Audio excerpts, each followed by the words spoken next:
إن الحمد لله نحمده سبحانه ونستعينه ونستغفره ونستهديه ونتوب إليه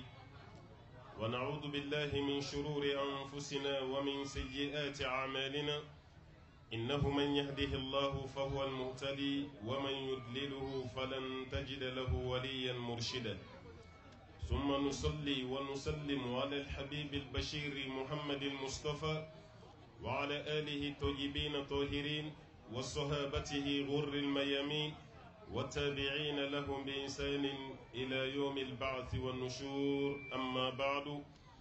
إخوة الهدور، السادة والسيدات، أحبابنا في الله،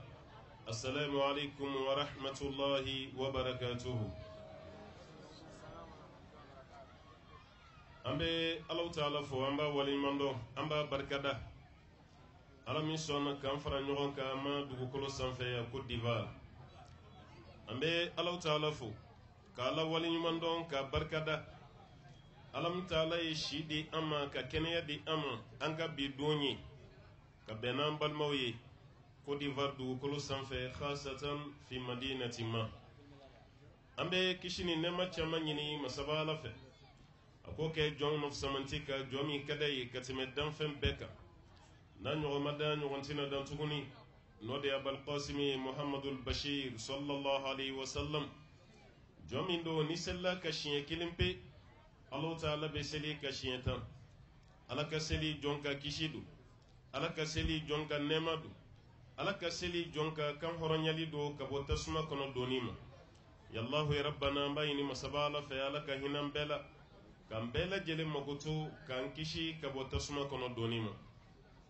An bɛ foli lase nabaga bɛɛ ma. Maa fɛn fɛn ye déplacement kɛ ka bɔ ma walima ma kɛrɛfɛ duguw la ka na kɛnɛ kan bi, dɔ wɛrɛ si t'an bolo ka foli lase aw ma ka waleɲuman dɔn k'o fɛnɛ lase aw ma. An bɛ an faw fo kɛrɛnkɛrɛnnenya la n'o ye maakɔrɔ minnu ye kɛnɛ sɔrɔ, an ka cɛkɔrɔbaw, an b'an baw fɛnɛ fo, an ka musokɔrɔbaw, ka daminɛ sɔgɔmada joona fo sisan u ye déplacement kɛ ka n'u sigi finteni na ni tile. An bɛ foli lase o bɛɛ lajɛlen ma. An balimamusow n'an denmusow a n'an balimakɛw a n'an denkɛw, olu minnu fɛnɛ bɔra ka caya, an yɛrɛ sigilen ɲɛ bɛ caman jɔlen na tile la. An b'a dɔn maa ka jɔ tile la Ala ko kɔni na siga foyi t'a la, Ala b'o sara i ye k'o kɛ arijinɛ dule ye. An b'a ɲini Ala fɛ Alahu Taala kana kiyama tile jɔ aw kunna. Aw bɛ nin sabali min na finteni kɔrɔ, aw bɛ nin sabali min na tile kɔrɔ, an b'a ɲini Ala fɛ Ala k'aw bɛɛ lajɛlen kun don arosi suma kɔrɔ sini don min na ni suma si tɛ yen fo Ala ka larosi suma. An bɛ organisatɛriw, organisatrices, an b'aw bɛɛ lajɛlen fo. An b'a dɔn nin tɛ tile kelen baara ye, nin tɛ tile fila baara ye, nin ye tile caman baara ye, nin ye kalo caman baara ye. An kɔni nana bɛn n'a yiriden mɔlen ye. Anw ta kɔni ye ka yiriden kari k'a mako k'a dun, an ta y'o de ye. Mais aw ye si ɲɛna caman de kɛ walasa réussite bɛ se ka sɔrɔ baara la. Aw ye taa ka segin caman kɛ walasa fiɲɛ kana ye baara la. O kɔnɔna la an bɛ aw fɔ aw yɛrɛ ye ka waleɲuman dɔn, ka ɲini Ala fɛ aw ye nin si ɲɛna min kɛ,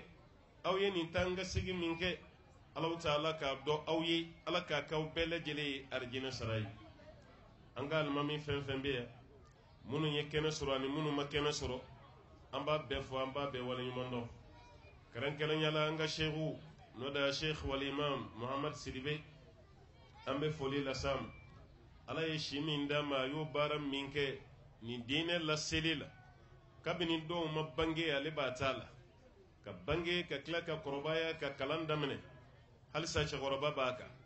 i yɛrɛ ka tila ka kɛ karamɔgɔ ye, cɛkɔrɔba b'a kan.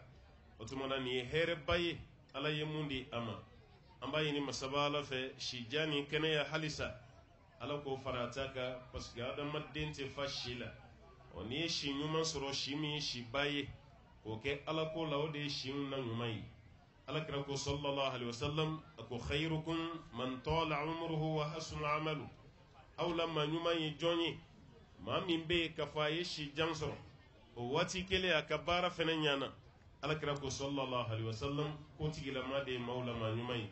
O tuma na seku ye si min sɔrɔ, a n'a ye diinɛ lase min kɛ ka se bi ma, an b'a ɲini ala fɛ Alahu Taala k'a k'a ye sarakati jariya ye, ala k'a k'a ye arijinɛ sara ye, ala k'a k'a ye kɔtɛrɛ ye mun bɛna don ani tasuma cɛ, an b'o ɲini masaba ala fɛ. O waati kelen fana na an bɛ foli ni dugawu lase an terikɛ fana ma n'a kun bɛ aw bolo maaya nka Alahu Taala y'a ka miniji dɔgɔya n'o tɔgɔ k'a fɔ ko Sori Keyita, n'a bɔra maaya ka taa Bamako, ni ma kɛ mɔgɔ filanan ye n bɛ kɛ fɔlɔ ye, a bɛ taga mɔgɔ min ziyara fa ka denbaya la. Alhaji Sori a y'an kanu Alahu Taala jate kama, a ka baara si tɛ kɛ Mali la n'a m'i to n ma k'an wele k'a fɔ n ye, walima n'a sera Mali la a bɛ taa n fɛ yen ɛri kelen ɛri fila projet minnu b'a bolo an bɛ jɛ ka baara kɛ ɲɔgɔn fɛ. An yɛrɛ ye wajulukɛla ɲini siɲɛ caman k'a d'a ma, a bɛ bɔ Mali sigida min na o ye Jeliba ye, ka wajulukɛla ɲini k'a d'a ma walasa a bɛ se ka taga wajulu kɛ cogo min na a bɔ dugu la. A bɛ san 2 ɲɔgɔnna bɔ, hakiliba t'a la, a yɛrɛ bɔra yan ka taga ci de la dɔrɔn Mali la yen, a ka denbaya bɛ yen siga si t'a la, mɔgɔw b'a bolo yen, mɛ o ci de sen fɛ bana dɔ nana minɛ, tile 2 bana, ala sina k'a ka kalifa minɛ a la.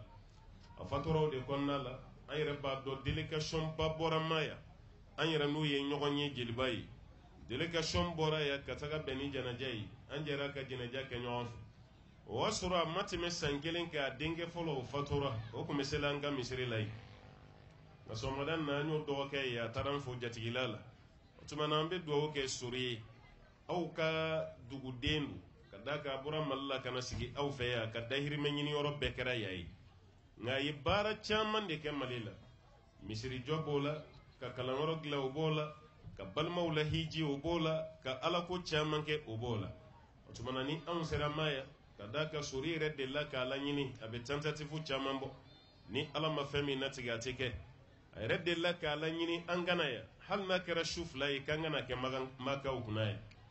Ale y'a laɲini, ala y'a don aw de garijɛgɛ la. N'an ye kuma daminɛ siga si t'a la an k'an ka dugawu kɛ Sori ye,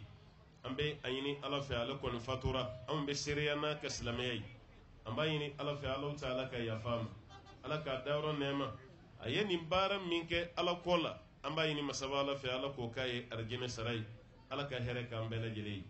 An ka dugu ɲɛmɔgɔ fɛn fɛn nana an b'a bɛɛ fo, kɛrɛnkɛrɛnya la an ka protection mɔgɔw n'o ye sécurité mɔgɔ minnu b'an cɛ la,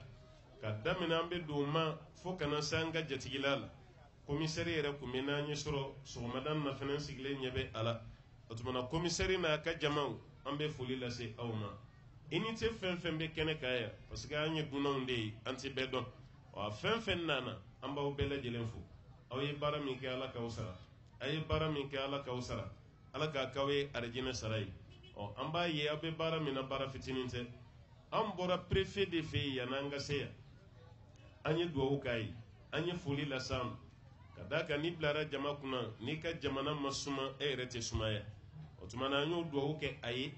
o waati kelen an b'a ɲini maa bɛɛ fɛ, mɔgɔ o mɔgɔ ni sigilen bɛ Côte d'Ivoire yan, an balima jamana minnu bɛ yen n'o tɛnkunnen bɛ aw la, a bɛɛ lajɛlen b'a dɔn o ka kalan sisan, i n'a fɔ Mali tasuma bɛ yen, i n'a fɔ Burukina tasuma bɛ yen, i n'a fɔ Niger tasuma bɛ yen. O tasuma minnu bɛ yen nin kelen kelen bɛ ni aw bɛ frontière de la. I sigiɲɔgɔn jamana n'a ma suma e yɛrɛ tɛ se ka hakilisigi sɔrɔ. O tuma a ye dugawu kɛ Mali ye, an bɛ waati min na tasuma min bɛ Mali la ala ka hinɛ na ka tasuma faga. An ka dugawu kɛ Burukina ye, an bɛ waati min na tasuma bɛ yen, tasuma min bɛ Burukina ala ka hinɛ na ka tasuma nin ka faga. An bɛ dugawu kɛ Niger fana ye, tasuma min bɛ yen ala kelen de y'a fagabaga ye, adamaden bɛ dɛsɛra i ka fɛrɛ la, Alahu Taala ka hinɛ na ka Niger tasuma ka faga. O ye jamana minnu ka surun an na, n'o tɛ Afiriki jamana caman bɛ yen a ka kala, diɲɛ jamana caman bɛ yen a ka kala, diɲɛ yɛrɛ fan bɛɛ ka kala, mɛ yɔrɔ dɔ ka fisa ka tɛmɛ yɔrɔ dɔ kan. O tuma na anw sigilen bɛ yan an bɛna kuma nin fɔ Alahu Taala ka dɛmɛ kɔnɔ ani Alahu Taala ka senbatiya kɔnɔ k'a lase an ma. O waati maa fɛn fɛn sɔrɔ gɛlɛya la an b'a ɲini ala fɛ ala k'a bɛɛ lajɛlen ka gɛlɛya wuli. O tuma na délégation minnu nana k'a fɔ k'u bɛna an compagnie, a dɔw bɔra Amérique spécialement, mais manna la ya u mana, n'o tɛ o bɔra Amérique spécialement tourna ni o bɛ se k'a assister cogo min na. A dɔw bɔra Laginɛ spécialement, olu kɔni bɛ yan, hali n bɛ kuma la sisan cɛ 2 bɛ yan o bɔra Laginɛ ka na bɛn ni tourna ye. Dɔw bɛ yen olu bɔra Belgique, i n'a fɔ an yɛrɛ karamɔgɔkɛ n'an kanuba Muhammad Jani ka biye tige spécialement ka ye karamɔgɔkɛ bɛ kana turuna la yɔrɔ min ne yɛrɛ fa dugukolo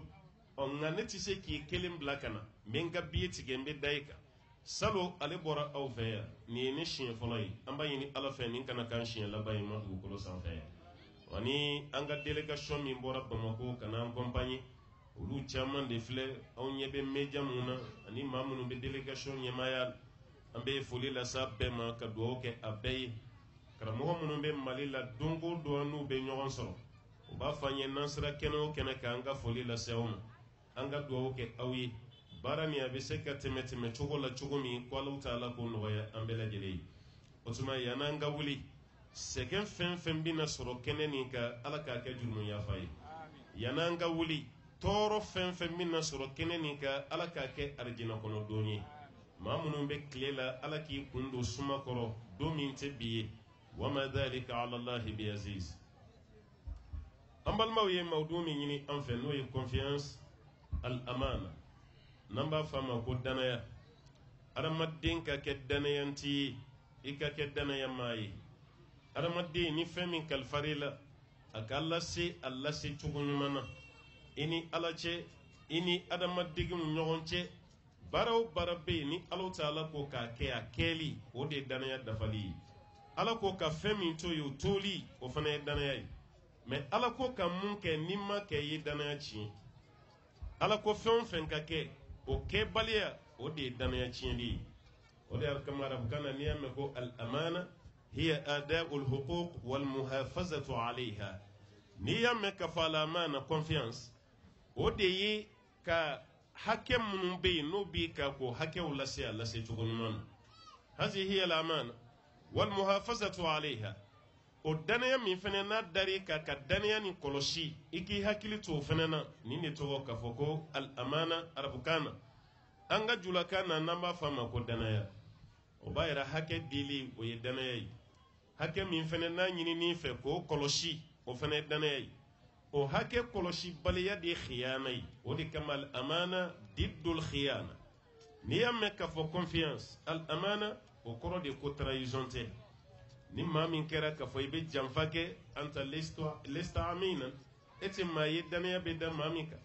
mais maa fɛn fɛn bɛ yen k'a bɛ danaya minan fa o tigilama tɛ kɛ janfanti n'i kɛra janfamaa ye i tɛ se ka kɛ danayamaa ye fɛn dɔ n'a contraire de don o b'a yira silamɛya baara de don Umar bin Khattabi ka kuma dɔ bɛ yen radiyallahu anhu a ko ni silamɛ ma kɛ danayamaa ye ko danayamaa tɛ dugukolo sanfɛ ni silamɛ ma kɛ tiɲɛ fɔbaga ye ko tiɲɛ fɔla tɛ dugukolo sanfɛ Umar bɛ fɛ k'a fɔ de mɔgɔ si ni danaya man kan ka tɛmɛ silamɛ kan mɔgɔ si ni tiɲɛ fɔli man kan ka tɛmɛ silamɛ kan a cɛ ka jugu an ka kafiri dɔ tanu ko danaya ba kan ka tɛmɛ silamɛ kan a cɛ ka jugu o b'a yira k'a fɔ jogo dɔ bɛ yen a bɛ ka kɛ da ala nin ye bana dɔ de ye sisan mun bɛ ka silamɛw sɔrɔ ani silamɛ jamanaw waati dɔ tɛmɛna hali silamɛya ma bonya ta ɲɔgɔn janfa kun tɛ yen waati dɔ tɛmɛna silamɛya ma ni kundama sɔrɔ bɛɛ lajɛlen ye danama ye nka bi silamɛw siranna ɲɔgɔn ye balimaw dalen tɛ ɲɔgɔn na terimaw dalen tɛ ɲɔgɔn na sinjiw dalen tɛ ɲɔgɔn na sigi kɔnɔna na bɛɛ lajɛlen siranna ɲɔgɔn ye wa diɲɛ gɛlɛya dɔ yɛrɛ fana ye nin ye danaya tiɲɛni min kɛra ka bɔ an ni ɲɔgɔn cɛ o de wolola ka na ni gɛlɛya ye n'an bɛɛ bɛ kule la sisan nin ye Alahu Taala ka kumakan ye an balimakɛ min ye kuranɛ kalan sisan ka kɛnɛ dayɛlɛ an bɛ foli lase a ma ka dugawu kɛ denmisɛnnin don ala ka makɔrɔba si d'a ma Alahu Taala ye mun fɔ fi akhir suratul ahzab suratul ahzab aya laban dɔ إن عرضنا الأمانة على السماوات والأرض والجبال فأبينا أن يحملنها وأشفقنا منها وحملها الإنسان إنه كان ظلوما جهولا ala ko ale ye danaya da sankolo ka ka danaya ta sankolo ma sɔn a y'a di dugukolo ma danaya fila minɛ ko dugukolo fɛnɛ ma sɔn a y'a di kulu fɛnɛ ma wal jibal ko kulu fɛnɛ ka danaya ta Alahu Taala ko fa abayna ko kulu ni sankolo ni dugukolo bɛɛ lajɛlen y'i ba wa ashfaqna minha ay wa khifna minha sankolo siranna danaya ɲɛ dugukolo siranna danaya ɲɛ a dili min kɛra kulu fɛnɛ ma ko kulu fɛnɛ siranna ɲɛ ala ko jonyata fahamalaha al-insan ko adamaden di kundo akoro mais adamaden clara ka ke yere tonyo baye ka clara ka ke kodon baliye zuluman jahula ala sigati al-mubalagha adamaden masse ka daniyata pasiga make kodon baye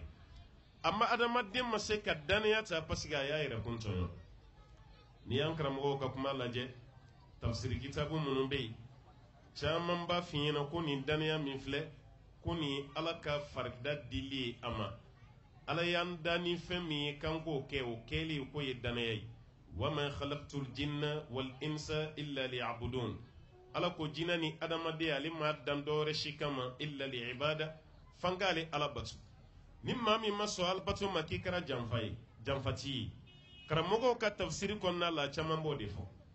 fɛn fɛn tɔgɔ ko ala bato o kɛli ko ye danaya ye fɛn fɛn tɔgɔ ka fɔ ala sɔsɔli ko bɛɛ lajɛlen bɛ don khiyana kɔnɔ n'o ye janfa ye an karamɔgɔ dɔ sheikh al-islam ibn taymiya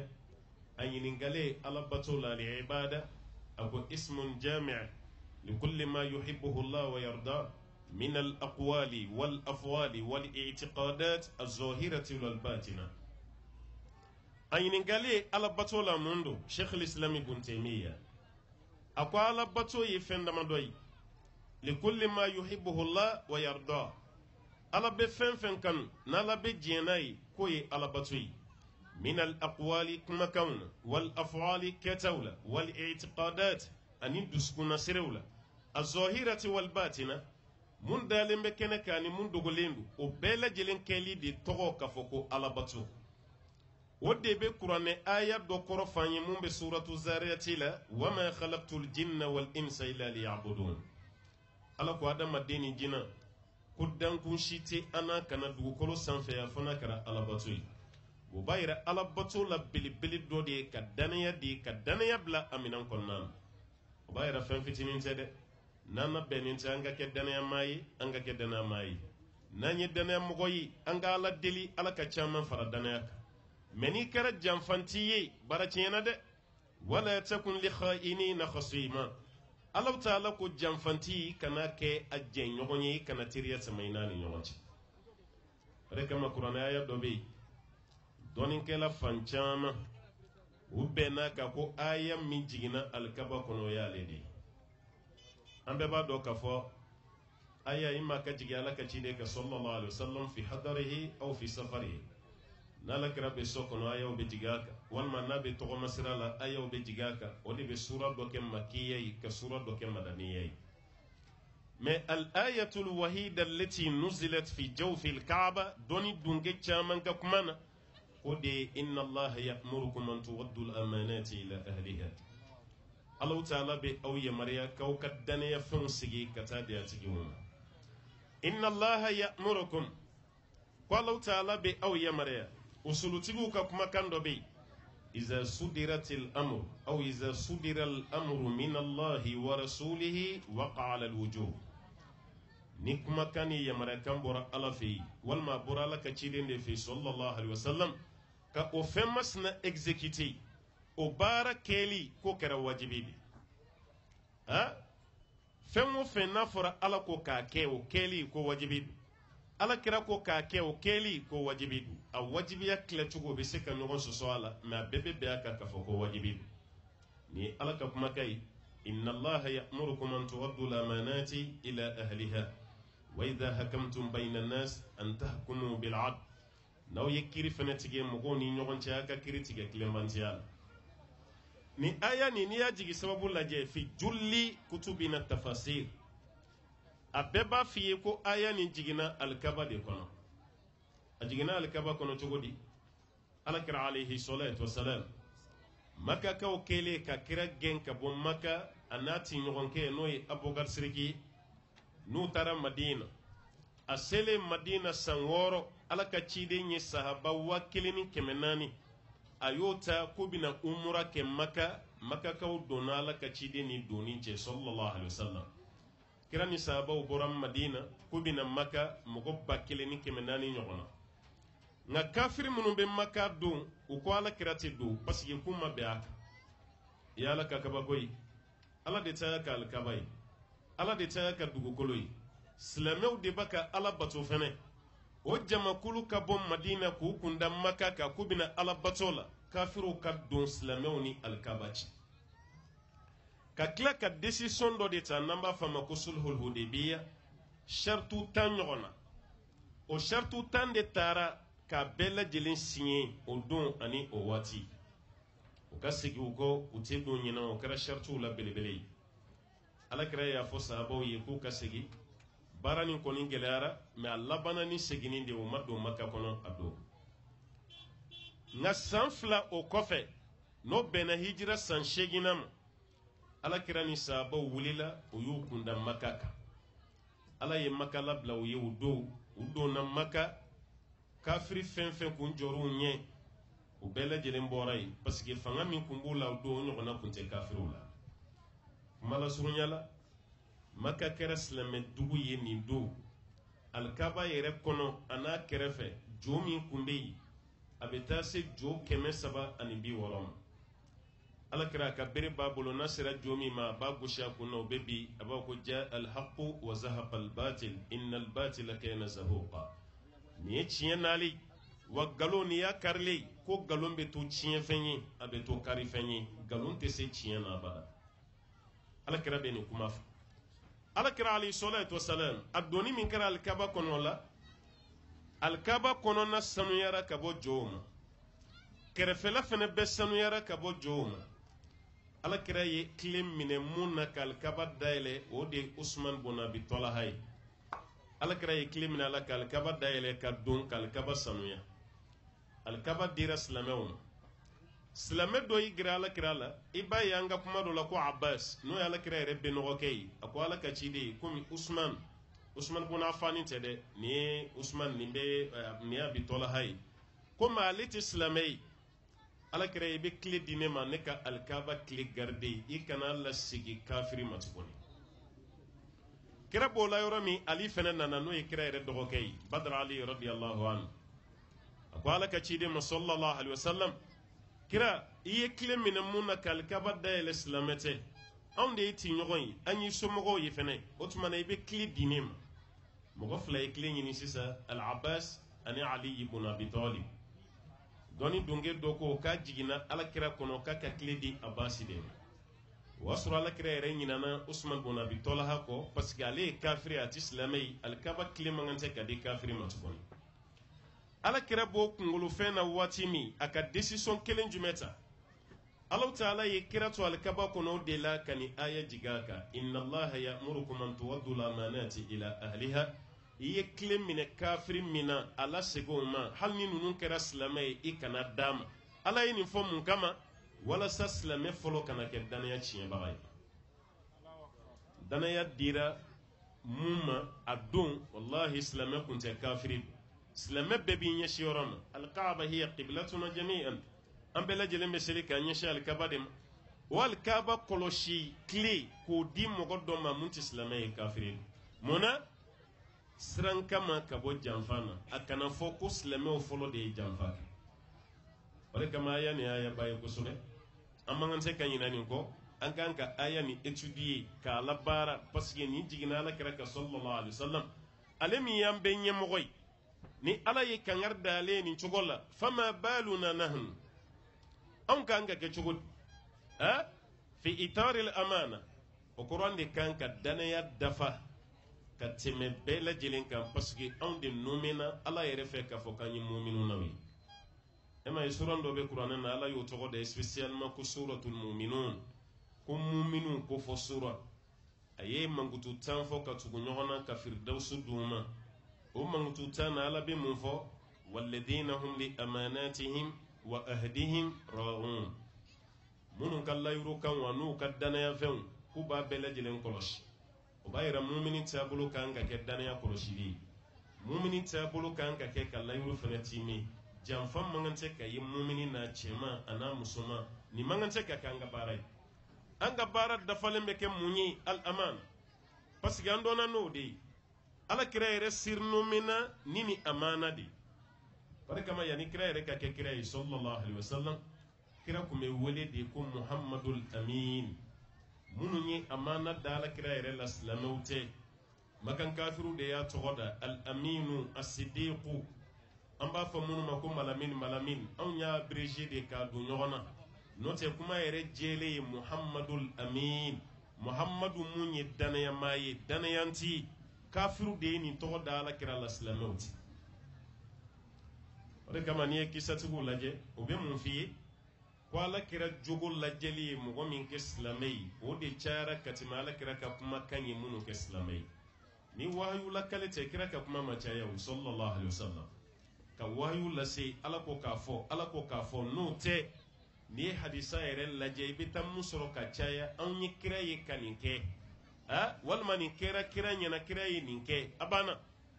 kira yi ninfo obene ma ya ke ka chanka tima ya fo ba yira ala kira ka kuma fota machaya kira ka bara de chara sallallahu alaihi wasallam هذه هي الأمانة وتلك هي الخيانة نيند يه دناي دون نيند توكو كو جانفا سلامه كانغا كدنا ماي نيندلا كدا كاي بكا نيمغو مسوي او كدا دنا ماي مسلامه مانغانتي كا كي جانفانتي باسكي بكا نيمغو مسوي او ما كي جانفانتي يا كليغري حديث دوبي على كرب صلى الله عليه وسلم ادي الأمانة من يتمنك ولا تخن من خانك alakrako alayhi salatu wassalam koy kaddana ya dim gomma mami yeddana ya dayka may kana mo jamfa mo mi jamfa de islamiyya dina ni dina shite kele am fe ni jamfare ba fo bi tajuru saradi islamiyya masoma mami yeddana ya dayka kika kaddana ya lasi wala takhun man khanak mami jamfa kika na tigi jamfa ikana jamfa mu yeddana ya dayka o tasra ta tukola me mu ye jamfa nyeshima ke fene kana blale kan niveau la alakraka hadisa do sallallahu alaihi wasallam bare kama ala ngadem se munu be kana kaya munu be fil fusulul bidaya ni wuni ni ka hadisa do be ya be repete nga klasi do mani be la jelen kono ayatul munafiq thalath kunna figi misaleya wal ma tamashin ko sabab idha hadasa kadha na kuma na kati cinyafo o te silame jugo mangante ka koyi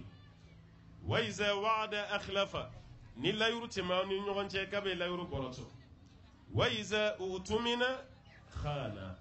ni dana ya daraka ka be janfa kira yere mu ke silame jugo yi an fena mangante ko ke nyogon jugo yi wallahi ya cheka jugo an ka bi watila silame o yere dale me kafiru la katimu nyogon silame nyogoka danaya min be an bolo ka ɲɛsi kafiri ma wallahi a ka bon ni danaya min b'an bolo ka ɲɛsi an silamɛɲɔgɔn ni malo bɔrɔ malo 50 kilo n'a bɔra Brésil ko 50 kilo b'a kɔnɔ e t'a essayer i t'a peser i dalen b'a la mun sɛbɛnnen b'a sanfɛ o de b'a kɔnɔ wa n'i y'a dayɛlɛ i tɛ dɔwɛrɛ sɔrɔ a kɔnɔ n'o fana tɛ nka n'i ye silamɛ jamana dɔ ta k'a fɔ ko nin fɛn masina bɔra yen a siga be do i dusukun na est-ce que an ta dayɛlɛ k'a lajɛ wa an tɛ segin an k'a pese tuguni wa kafiriw ka yɔrɔ ta o ma fɔ a la mais silamɛw ka yɔrɔ ta ko fo ka segin a kan ko k'a pese o b'a yira an yɛrɛ sɔnna hali n'o y'a sɔrɔ ninnu tɛ silamɛ ye danaya min b'o kan o danaya ɲɔgɔnna t'an kan layurutime min bɛ yen o ɲɔgɔnna layurutime t'an na alors que nin tɛ jogo ye an kan ka jogo min baara e ma ala taara jouer an yɛrɛ ka réunion kɛ yɔrɔw ani an ka baara kɛ yɔrɔw a taara jouer a kan n'i taara pays développé ninnu na silamɛ jamanaw tɛ mais n'u ko i ma ko baara bɛ daminɛ 7 heures i bɛ employé bɛɛ sɔrɔ bureau kɔnɔ a 6h30 walima 45 heure bɛ se k'a bɛɛ lajɛlen to yen a ye télé lajɛ dɔrɔn a ka Europe lajɛ ani Amérique n'i ye mɔgɔw ye télé la hali n'u bɛ ka goudron de tigɛ u bɛ ka sira traverser a bɛ kɛ i n'a fɔ u ka boli a bɛɛ bɛ vitesse la o bɛ boli min na o bɛ ka wagati de gɛn parce que wagati dɔ de fɔr'u ye k'u bɛɛ k'o sɔrɔ yen fɛ n'i taara ka kɔ a waati ye walima i taara ka sɔrɔ waati tɛmɛna dɔrɔrɔ si t'e bolo tuguni o y'o bannen ninnu de tɔgɔ k'a fɔ ko danaya o mais n'an m'an yɛrɛ programme ka bɛn ni nin ye yanni anw jogo ka mɔgɔw latubi ka kɛ silamɛ ye silamɛw yɛrɛ jogo de bɛna kɛ sababu ye i silamɛ ɲɔgɔn ka silamɛya nege b'o la o kɔfɛ kafiri fana ka ɲugun an na a tɛ sɔn ka baara kɛ ni silamɛw ta ye o de kama ala ka ciden ye nin fɔ sallallahu alaihi wasallam ka da Alahu Taala yɛrɛ ta kan anw kan ka kɛ danaya maa ye ka kɛ layuru dafa maa ye ka tila ka kɛ tiɲɛ fɔla ye anw man kan tɛ ka da mɔgɔ wɛrɛ la mɔgɔ min tɛ silamɛ ye k'o tigi de ka layuru dafa ka ca ka tɛmɛ anw kan an n'an ka silamɛya wallahi an jo t'a la o de kama ni aya ninnu lajɛ istinbatu dɔ bɛ bɔ a kɔnɔna la fakara dɔ b'a kɔnɔ yɔrɔ minnu bɛ ɲini an fɛ an ka danaya dafa yen kosɛbɛ an ye aya fɔlɔ min kalan dɔnnikɛla bɛ bɛn n'a kan ko danaya dafa bɛ daminɛ ni ala yɛrɛ batoli de ala batoli danaya dafa bɛ daminɛ n'o de i ka seli ani i ka sun ani i ka hiji ani i ka jaga asa an ye layuru de ta ala fɛ n'an nana dugukolo sanfɛ an bɛ nin bɛɛ k'i ye ala yala i nalen dugukolo sanfɛ i b'a ka seli wa i b'a ka sun wa i ka jaga bɛ di est-ce que i ye wari to i kun ka taa hiji wa ni ma nin kɛ dɔrɔn k'i tɛ danaya maa ye danaya bɛɛ tɛ ko fɛn dɔ kalifari la i ma sɔn k'a lasegin dɛ ayi a bɛɛ t'o ye dɛ a kɔnɔna ka dun kosɛbɛ k'i ban ka seli ka waati la i kɛra janfati ye Allah ta'ala ko an ma fi suratul anfal ya ayyuhal ladina amanu la takhunu allaha war rasula wa takhunu amanatikum wa antum ta'lamun Allah ko an ma minnu limanara a kana ala janfa kana kira fɛnɛ janfa n'o kɛra aw bɛna aw yɛrɛ ka danaya janfa wa takhunu amanatikum wa antum ta'lamun aw ka danaya ni ala cɛ kabina bɛɛ janfa ka sɔrɔ a b'a kalama ni maa kɛra silamɛ ye fɛn fɔlɔ min bɛ ɲini fɛ o ye seli de ni e yɛrɛ ko seli t'a dɔ ye wallahi i kɛra janfati de ye fɔlɔ a daminɛ n'a camancɛ n'a laban o de ye seli ye mɛ n'i ma seli kuma tɛ ka ba seli yɛrɛ fɛnɛ ma ko danaya i y'o birifini ta ka bɔ i kunna kira ka hadisa jɛlen bɛ sallallahu alaihi wasallam al-ahadu alladhi baynana wa baynahum as-salat faman tarakaha faqad kafara layuru kan min b'a ni mɔgɔ dɔw cɛ k'o ye seli ye ni maa min ye seli ye k'a to yen k'a tigi kɛra kafiri ye i tɛ silamɛ ye ni alakira ka kuma ye sallallahu alaihi wasallam o b'a yɛrɛ selibaliya bɛ mɔgɔ kɛ kafiri de ka tila ka jaga fɛnɛ nakari ko jaga ti tiɲɛ ye a b'i kɛ kafiri ala ye se k'i ye i ka taga hiji la e yɛrɛ banna hiji ma tɛgɛma gɛlɛya tɛ dɛ i ye hiji yɛrɛ lagosi i y'a nakari i y'a sabote i kɛra kafiri mɛ ni tɛgɛma gɛlɛya di bali ka taga i kɛra jurumutɔ ye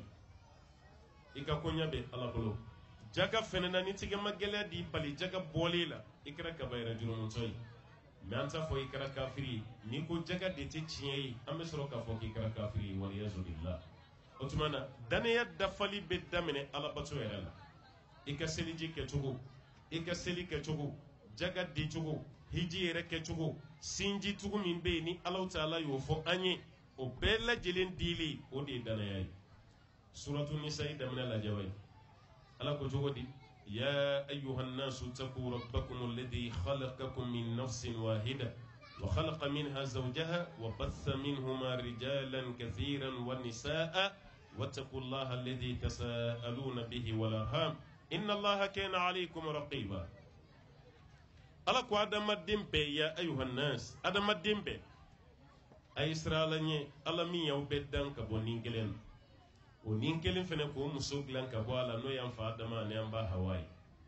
a israala ɲɛ a bɛ ɲɔgɔn deli ni ala min tɔgɔ ye a mana nana nin yɔrɔ de la a ka sirala ɲɛ aw ka sinji fɛnɛ tugu walima a ka sirala ɲɛ aw bɛ ɲɔgɔn deli ni sinji min ye karisa nin to ye sinji min b'an ni ɲɔgɔn cɛ o kama dɔɔnikɛla dɔ y'o fɛnɛ la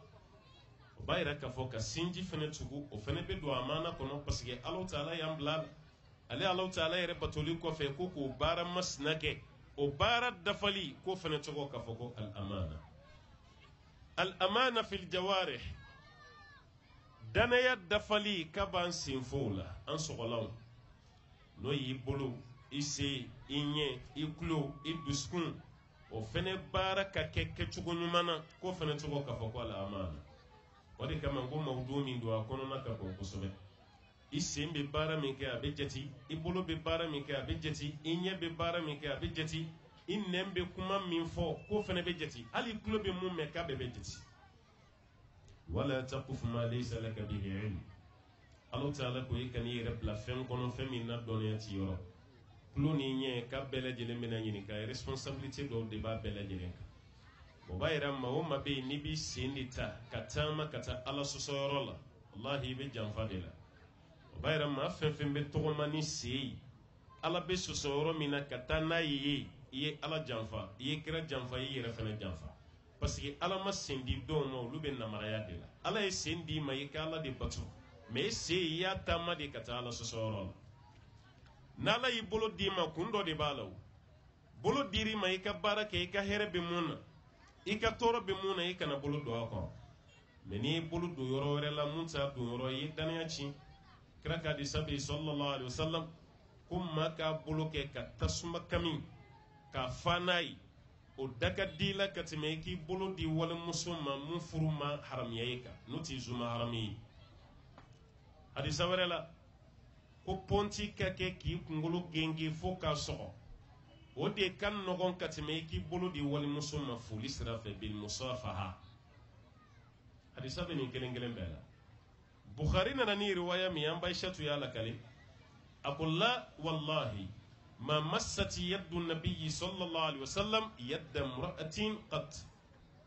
aqale bi kali alala ala kira bulu walma ala kira tige madili ka do muso shi tige kono kali bi kala alala kama hatta al mubayat hali maga muso kemenani ko min nana udoni ko fe islamayala ka kila kana ay waslamaya be garanti cogo min bolo ni ala ka ciden y'o fu ye sallallahu alaihi wasallam cewta ko ala ka ciden ku mi tige daw tige mais muso ta ko ala kira kumbo ke bil mushafaha kira ba ke ni kuma kandi ala kira yɛrɛ tige te da wal muso shi tige ko ngabi be islame ke do de ya be wal muso fu na tige ni kuma na kale ngani kan yɛrɛ ka bara ba ira de kin ngani mai mɔgɔ fɛn fɛn ngani kan wallahi tige te di muso ma muso mi ti zuma harami dɔw yɛrɛ tɛ dantigɛ di dama ma ale bɛ tila k'an bara seli de kɛ n'i kumana a b'a disi gosi ko silamɛya bɛ disi de kɔnɔ ka tɛ farikolo sanfɛ komi anw ɲɛ tɛ disi kɔnɔna na an ɲɛ bɛ mun na kɛnɛ kan an b'i minɛ n'o de ye hali n'i kɛra silamɛ ye i tɛ silamɛ ɲuman ye Umar bin Khattabi ko ten ala kira fatulen sallallahu alaihi wasallam a ko sisan ala kira fatura waayu tigɛra ala de bɛ ko dogolenw fɔ ala kira ye ni kira b'a fɔ an ye komi kira tɛ an ni ɲɔgɔn cɛ tuguni anw tɛ mɔgɔ si ka ko dogolen dɔn n'i ye mun kɛ kɛnɛ kan an b'i minɛ n'o ye n'o ɲana i ye mɔgɔ ɲuman ye n'a ma ɲa i ye mɔgɔ jugu ye o b'a yɛrɛ sariya tɛ jɛ abada wali cɛ k'i tigɛ di walimuso ma foli sira fɛ e ka tila k'a fɔ tuguni k'i ŋaniya ka ɲi e yɛrɛ b'a ka yira mɔgɔw la de k'a fɔ k'i ŋaniya ka jugu o de kama danaya a bɛ ɲini mɔgɔ fɛ fɛnɛ ni i sogolaw ye n'o ye senfo ye i ɲɛ kana fɛn bɛɛ lajɛ i da kana don kuma bɛɛ la i tulo kana jɔ fɛn bɛɛ kɔrɔ n'o tɛ i ye danaya ci i sen kana taama ka taa yɔrɔ bɛɛ la i bolo kana fɛn bɛɛ lajɛlen minɛ nin de ye al amana fil jawarih ka danaya dafa songo la Allahu Taala ko mun ka kɔlɔsi o fɛnɛ ka kɔlɔsi ni ma sɔn k'o kɔlɔsi i bɛ don Allahu Taala gasi la a sabanan o de ye hifzul amana fi huquqil walidayn danaya bɛ dafa ka kɔlɔsi i masa fila fɛnɛ ka hakɛ la i fa ka hakɛ min b'i kan i ba ka hakɛ min b'i kan danaya bɛ kɔlɔsi ka danaya lajɛ ye parce que Allahu Taala de ye layuru dɔ di an ma kan kana o fɔ an masa filaw ma wala taqul lahuma uffin wala tanharhuma Allahu Taala ko an kana o fɔ kalimatun basita kumakan bɛɛ la fitini o de off i kana fɔ i fa ma i kana fɔ i ba ma k'i kana o fɔ fiyewu ka da kan mun na n'i y'o baara kɛ kaba k'i don i fa gasi la i don i ba gasi la k'i kana jamaw kunna i kana pɛrɛw kunna fɛnɛ Allahu Taala ko i ka kumakan ba de f'u ye kumakan min bɛ yen n'a t'i fa dimi a t'i ba dimi o kɔrɔ n'i kɛra dangaden ye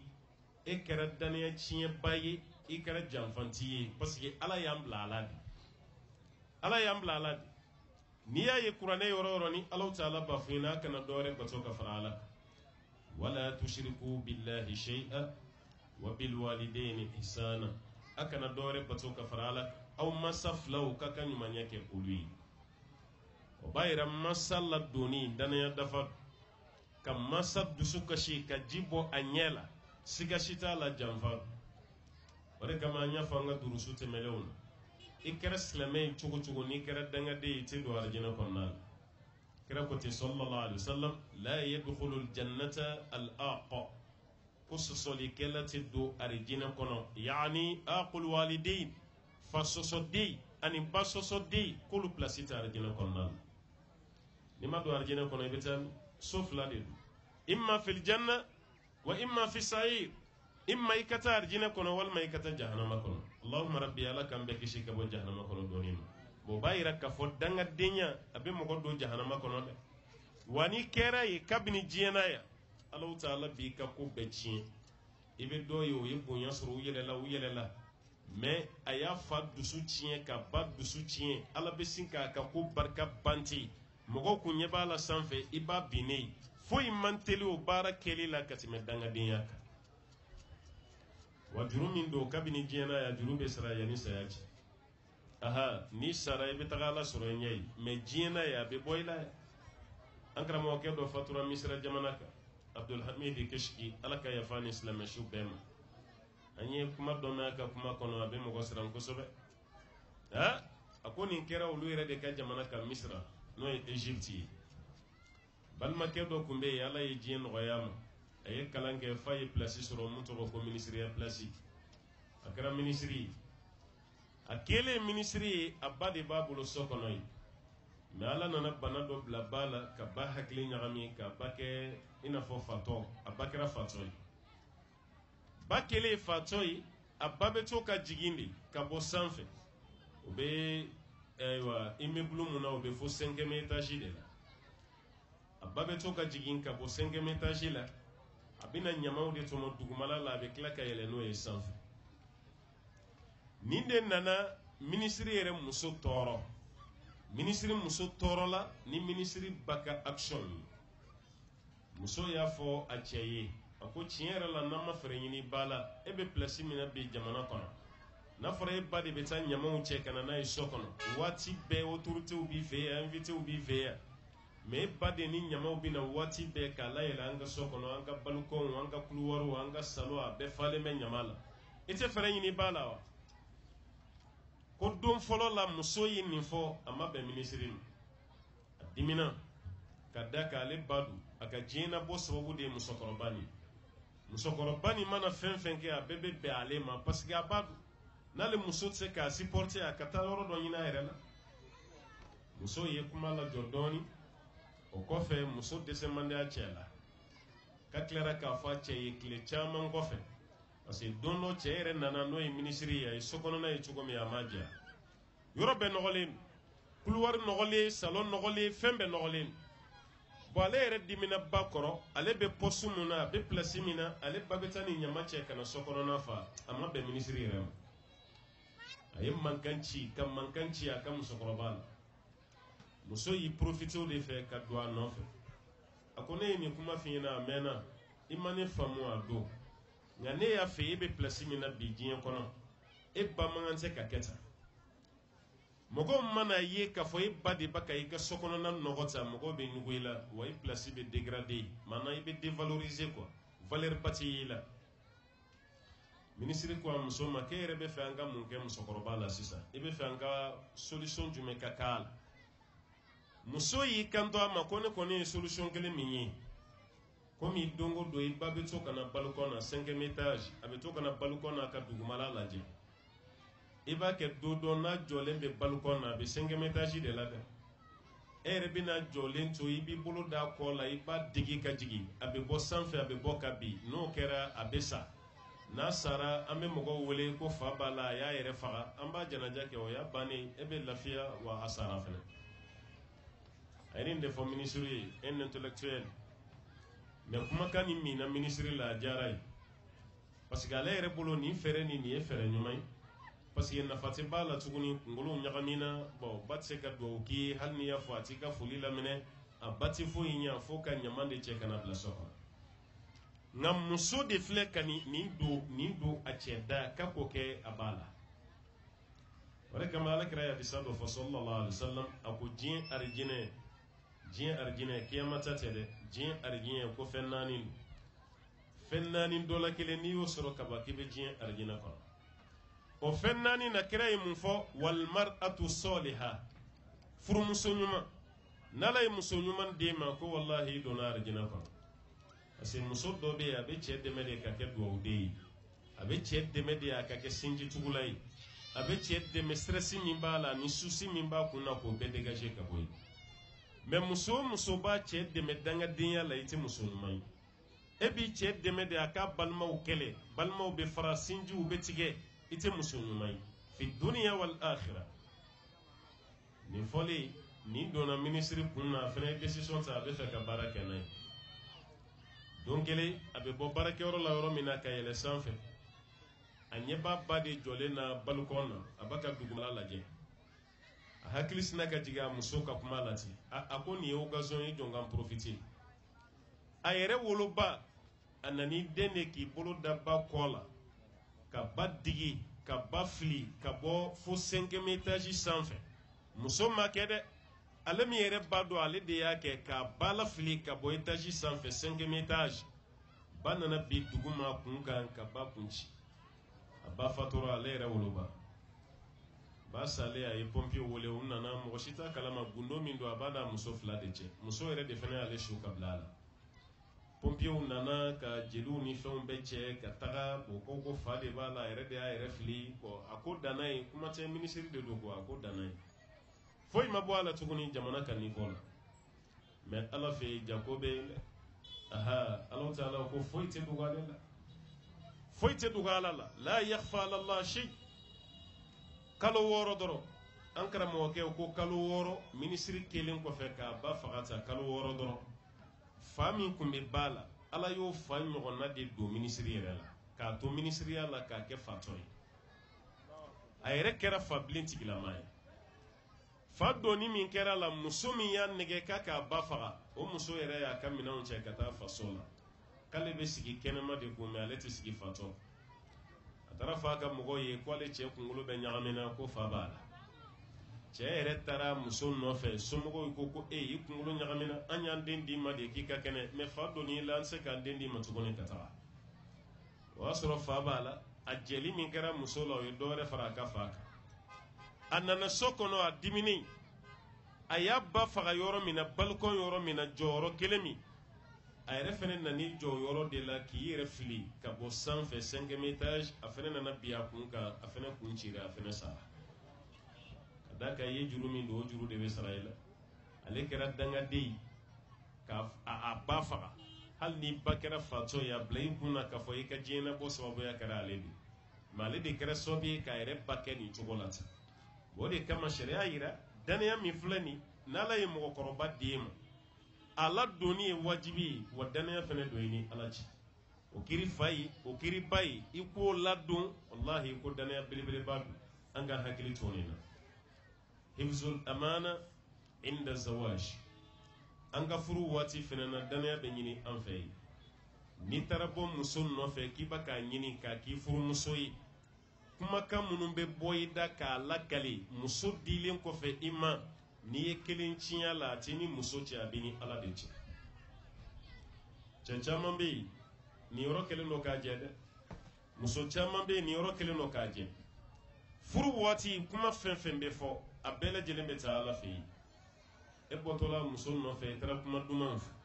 muso somɔgɔ y'a yiri la ni denmuso dir'i ma a bɛ to faninfin na dɛ a kana bɔ faninfin na i ko e yɛrɛ bɛ faninfin de fɛ wa n denmuso bɛ kalan na dɛ komi a ma tila kalan na i pereselen don mais ni n y'a d'i ma i bɛ wagati d'a ma a k'a ka kalan na ban i ko a y'aw hakili sigi ne yɛrɛ bɛ muso kalannen de fɛ muso furula ka taa aw ka du kɔnɔ i sen da fɛn fɔlɔ min kan o de ye k'a ka kalan tiɲɛ ko furuso ni kalan tɛ bɛn i ye janfa kɛ ye wallahi i y'ala janfa ka kira janfa ka tila k'i yɛrɛ ka danaya fana janfa o de bɛ suratul anfal la muso furulen kɔfɛ i tilara ka muso ka faninfin na gosi k'a sabote ka da ka mun na ko waati bɛɛ a bɛ finman na e teriw yɛrɛ bɛna bɔ hijabu ko ninnu an ka dɔɔnin bɔ a la i y'a ka ɲɛdada tugulan bɔ a ɲɛ la o kɔfɛ finman ni i nana o kulɔru yɛlɛma o kɔfɛ i ko a ka bɔ finman yɛrɛ la pewu an ka ladalafiniw k'a nɛgɛn dɔɔnin dɔɔnin muso sɔnna muso ma sɔn kɔni i ye janfa kɛ nin bɛɛ lajɛlen ye janfa de o dɔrɔn tɛ dɛ furu yɛrɛ kɔnɔna na furu sirila ni danaya fɛn fɛn ye a di baliya janfa don dɛ allahi janfa don muso kɛbaliya ka cɛ ka hakɛ di janfa don parce que cɛ ma fɔ ala de ko ten cɛ fɛnɛ kɛbaliya ka muso ka hakɛ di janfa don parce que cɛ ma fɔ ala ta'ala de ko ten o de kama sura misiri ni aya 3 ye o aya 3 bɛɛ lajɛlen ala ɲɛsiranya b'a kɔnɔ يا أيها الذين آمنوا اتقوا الله حق تقاته ولا تموتن إلا وأنتم مسلمون يا أيها الناس اتقوا ربكم الذي خلقكم من نفس واحدة وخلق منها زوجها وبث منهما رجالا كثيرا والنساء واتقوا الله الذي تساءلون به والأرحام إن الله كان عليكم رقيبا يا أيها الذين آمنوا اتقوا الله وقولوا قولا سديدا يصلح لكم أعمالكم ويغفر لكم ذنوبكم ومن يطع الله ورسوله فقد فاز فوزا عظيما furu be sirinini aya sabai a aya kilin kilin be kuma kan do be répété a kono no de aisra alanye ni furu de masra alanye aw be ñogon ka ko wéré de la me furuti parce que aw cité lafiya fo cɛ kasra alanye no kera ta muso tonya muso fene kasra alanye no kera ta cɛ tonya mais ni cɛ ye muso tonyo imaki muso la i yɛrɛ janfa parce que sini ni muso ma yafi ma tɔɔrɔ b'i kan ni muso fana cɛ janfa i ma k'i muso la i ma k'i cɛ la i y'a k'i yɛrɛ de la parce que sini Alahu Taala bɛna t'i cɛ ka hakɛ de minɛ k'a d'a ma o b'a yira k'a fɔ ko danaya nin a b'an ka furuso fana kɔnɔ dɛ o b'a yira cɛ ka muso ka hakɛ di a ma yanni saya cɛ wajibi de i kana janfa dɛ parce que muso dɔ bɛ yen siga si t'a la a tɔɔrɔlen bɛ furuso kɔnɔ cɛ tɛ tila n'a balimamuso cɛ n'i kɛra muso filatigi ye muso sabatigi i ye muso dɔ kɔrɔta dɔɔni sancɛ k'i ban ka dɔɔni ka hakɛ di alakira ye mun fɔ sallallahu alaihi wasallam ko jaa yawma alqiyamati wa shiqquhu ma'id wa fi riwaya wa shiqquhu sakit cɛ o cɛ n'i kɛra muso filatigi ye muso saba walima muso naani n'i ma tile musow ni ɲɔgɔn cɛ ko kiyama dɔ i bina ka sɔrɔ i kɛrɛ kelen binnen dɔ ka bɔ a la e yɛrɛ bɛ dɔn kiyama kɛnɛ kan n'i ka nin taamasiyɛn ye yu'rafu almujrimuna bisimahum ma o ma kɛra kojugukɛla ye sini taamasiyɛn dɔ b'i la ala b'a to i bɛ dɔɔni o ye jama cɛ la muso caman furu ala ka kuma don ala kɛra ka sunna don sallallahu alaihi wasallam mais n'i y'a dɔn i tɛ se ka tile musow ni ɲɔgɔn cɛ da kelen ma parce que n'i y'a mɛn a bɔnna k'a sigira kan de mais ni i ka so kɔnɔna fa musow la ko dɔ y'a ta dɔ fana y'a ta e ka taa fila ta ka saba ta ka naani ta i ma labɛn moralement i ka santé maɲi financièrement i ma labɛn i ye muso minnu da ɲɔgɔn kan i b'u tɔɲɔ o b'a yira olu fana ka hakɛ bɛna wuli nɔfɛ sini ka da ka danaya min dar'i kan a danaya tiɲɛna muso mana ta i b'i jɔ ni muso ye kɛnɛya sira fɛ ani financièrement muso fana donna cɛso la ni hakɛ min ye o fana di baliya cɛ ma i fana ye cɛ janfa dɛ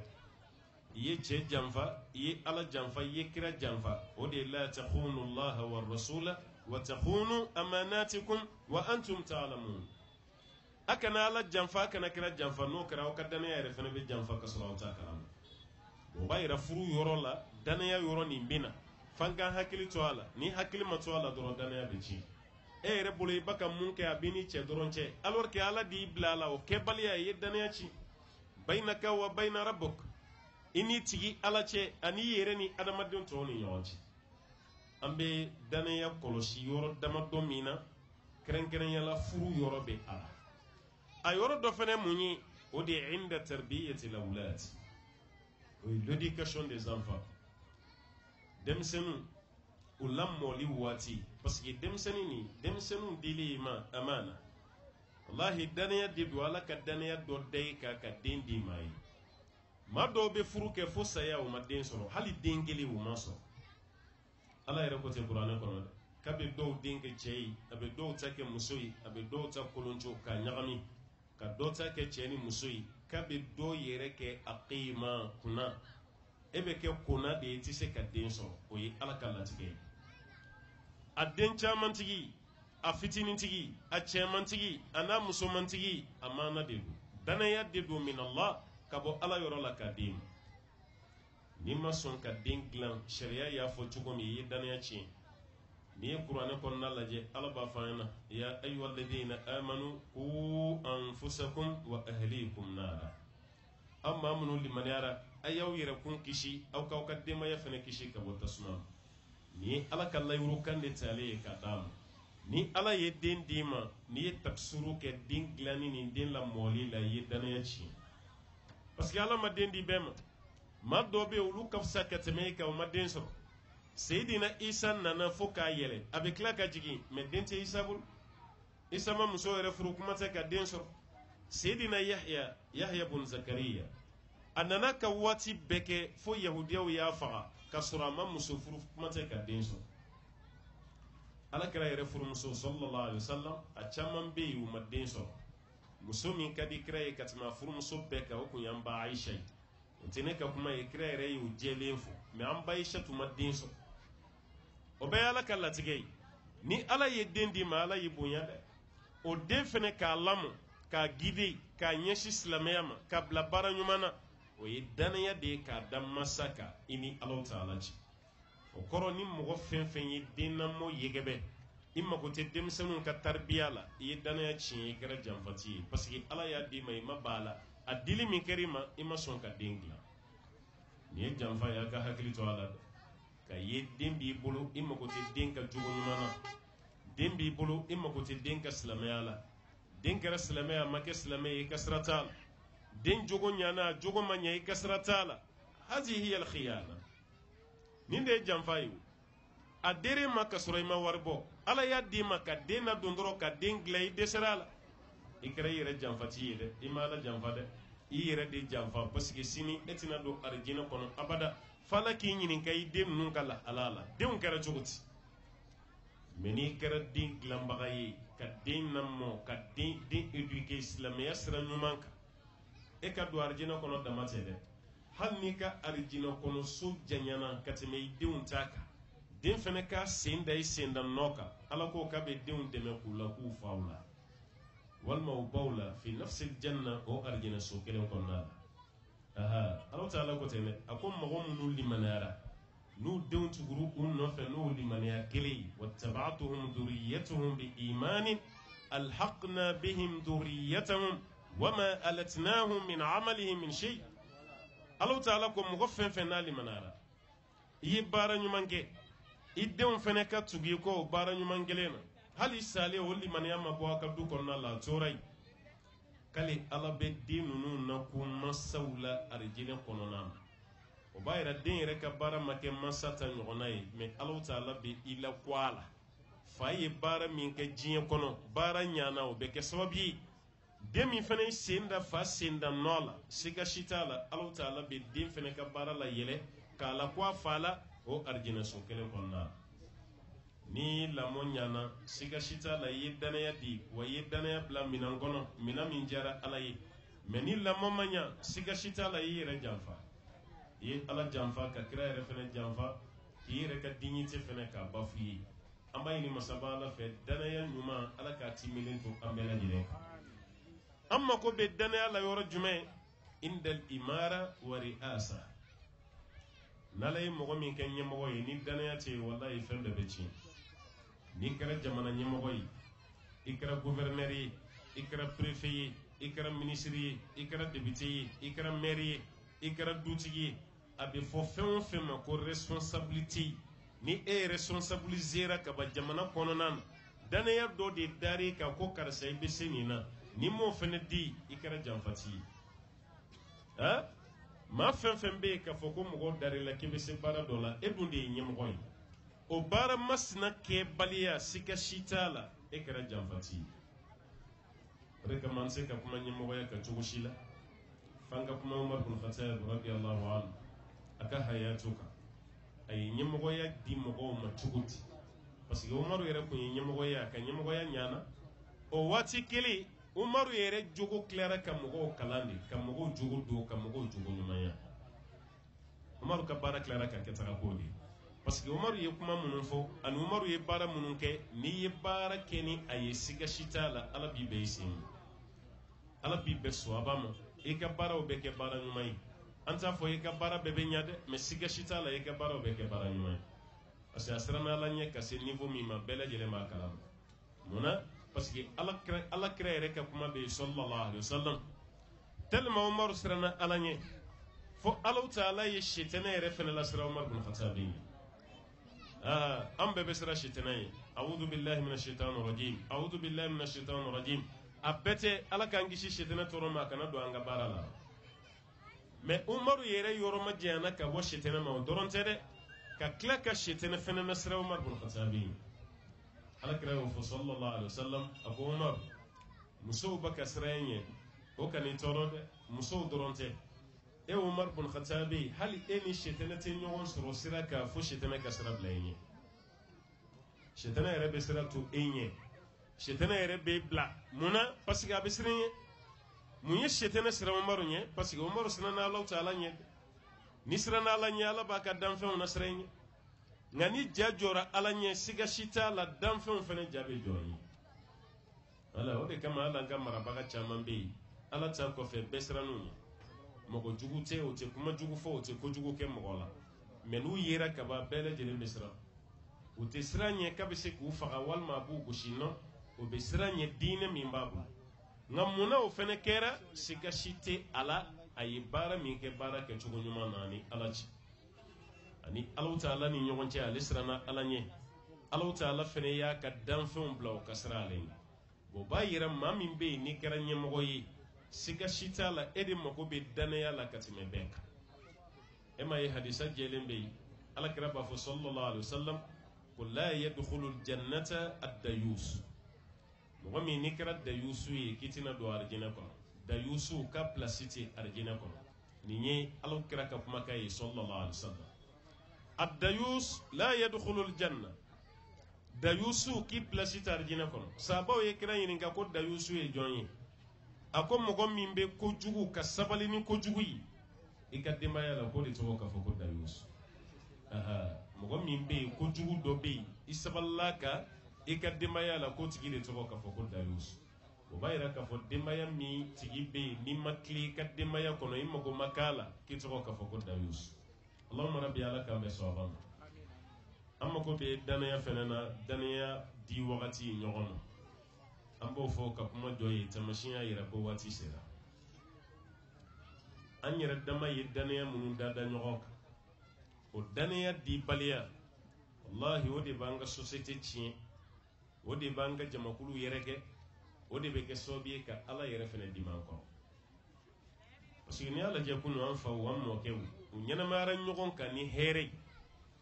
munna parce que a bɛɛ lajɛlen dalen tun bɛ ɲɔgɔn na Alakira alayhi salatu wasalam a ye sahabaw dilan fɛn jumɛn na o danaya kelen sahabaw y'u kɔmɔgɔw n'o ye tabiuna u y'u dilan ni mun ye o danaya kelen o tabiw fana atiba'u tabiuna dilan ni fɛn jumɛn ye fo kana se Imam Malik ninnu ka wagati ma o danaya kelen mais ni Afiriki lajɛ bi an yɛrɛ b'a dabɔ a kama ka danaya tiɲɛ ka tila k'a fɔ ko fantan tɛ se ka kɛ danayama ye an b'a dabɔ a kama ka danaya tiɲɛ an bɛ tila k'a fɔ ko ayiwa farafin tɛ se ka danaya bi an ye kojugu bɛɛ lajɛlen prévu kɛ fantanya ni farafinya ye sahaba tun tɛ faamabaw ye koyi sahaba 100 ni dɔɔni a minnu ka waritigiya sera a ma a man ca Abubakar Usman Abdurrahman bin Auf Umar bin Khattabi tun tɛ fantanba ye waritigiba fana tun tɛ Badr Ali kɔni tun ye fantan ye an ba Khadija bana maa damadɔ dɔrɔn de bɛ yen i b'olu tɔgɔ mɛn k'u tun ye fɛntigi ye n'o tɛ a tɔ bɛɛ ye fantan bon olu n'u ka fantanya o m'u bali Ala bato la fiyewu nka bi anw de b'a k'an ba Ala bato ma k'an ye fantan ye a tila bɛɛ fana tun ye ayiwa layuru dibaa ye walima an ka fɔ a bɛɛ kira yɛrɛ ye dɔw ta na olu ye farafin de ye i n'a fɔ anw mais o ye danaya kɛ dɛ parce que hali k'i hakili to seliwele la danaya don Ala kira ye jɔn fɔlɔ kɛ seliwelela ye Bilal tɛ ya Bilal ibn Rabah n'ale fɔlɔ de kɛra seliwelela ye o b'a yira k'a fɔ a ye danaya ci min n'i y'a ye an ka lɔgɔ man di tuguni an ka sugu man di parce que an bɛɛ siranna ɲɔgɔn ɲɛ e nana sugu la i nana minɛn ɲini ne fɛ n y'a d'i ma k'i ka taa feere ka na nin ka wari ye i taara feere i nana n'a ye siɲɛ fɔlɔ la n ye dɔ wɛrɛ d'i ma mun ka ca ni fɔlɔ ye i taara o fana feere i nana n'o fana ye siɲɛ sabanan na n ye caman d'i ma des millions o valeur marchandise n y'o de d'i ma parce que i ye fɔlɔ ɲɛ i ye filanan ɲɛ o sabanan min n'o dir'e ma sa e fana b'i profiter parce que n'i y'a mɛn ko janfa kuma o kuma danaya dɔ de tiɲɛna o ni danaya ma tiɲɛ dɔrɔn janfa tɛ yen o dili min kɛra ale ma ale fana y'i profiter o feereli min kɛra o wari a tununna mun ye minɛn d'ale ma o t'ale yɔrɔ dɔn tuguni a tɛ tɛmɛ hali o ka kare fɛ tuguni o tɛ fosi dɔn ale la ale yɛrɛ bolo a ye cɛya fɛrɛ kɛ kasɔrɔ a y'a ɲɔgɔnnaw de mako sa parce que o commerçant tɛna sɔn ka minɛn di mɔgɔ wɛrɛ ma tuguni ka sababuya kɛ e jogokolo ye e ye baara min kɛ commerçant tɛ sɔn abada ka minɛn di mɔgɔ wɛrɛ ma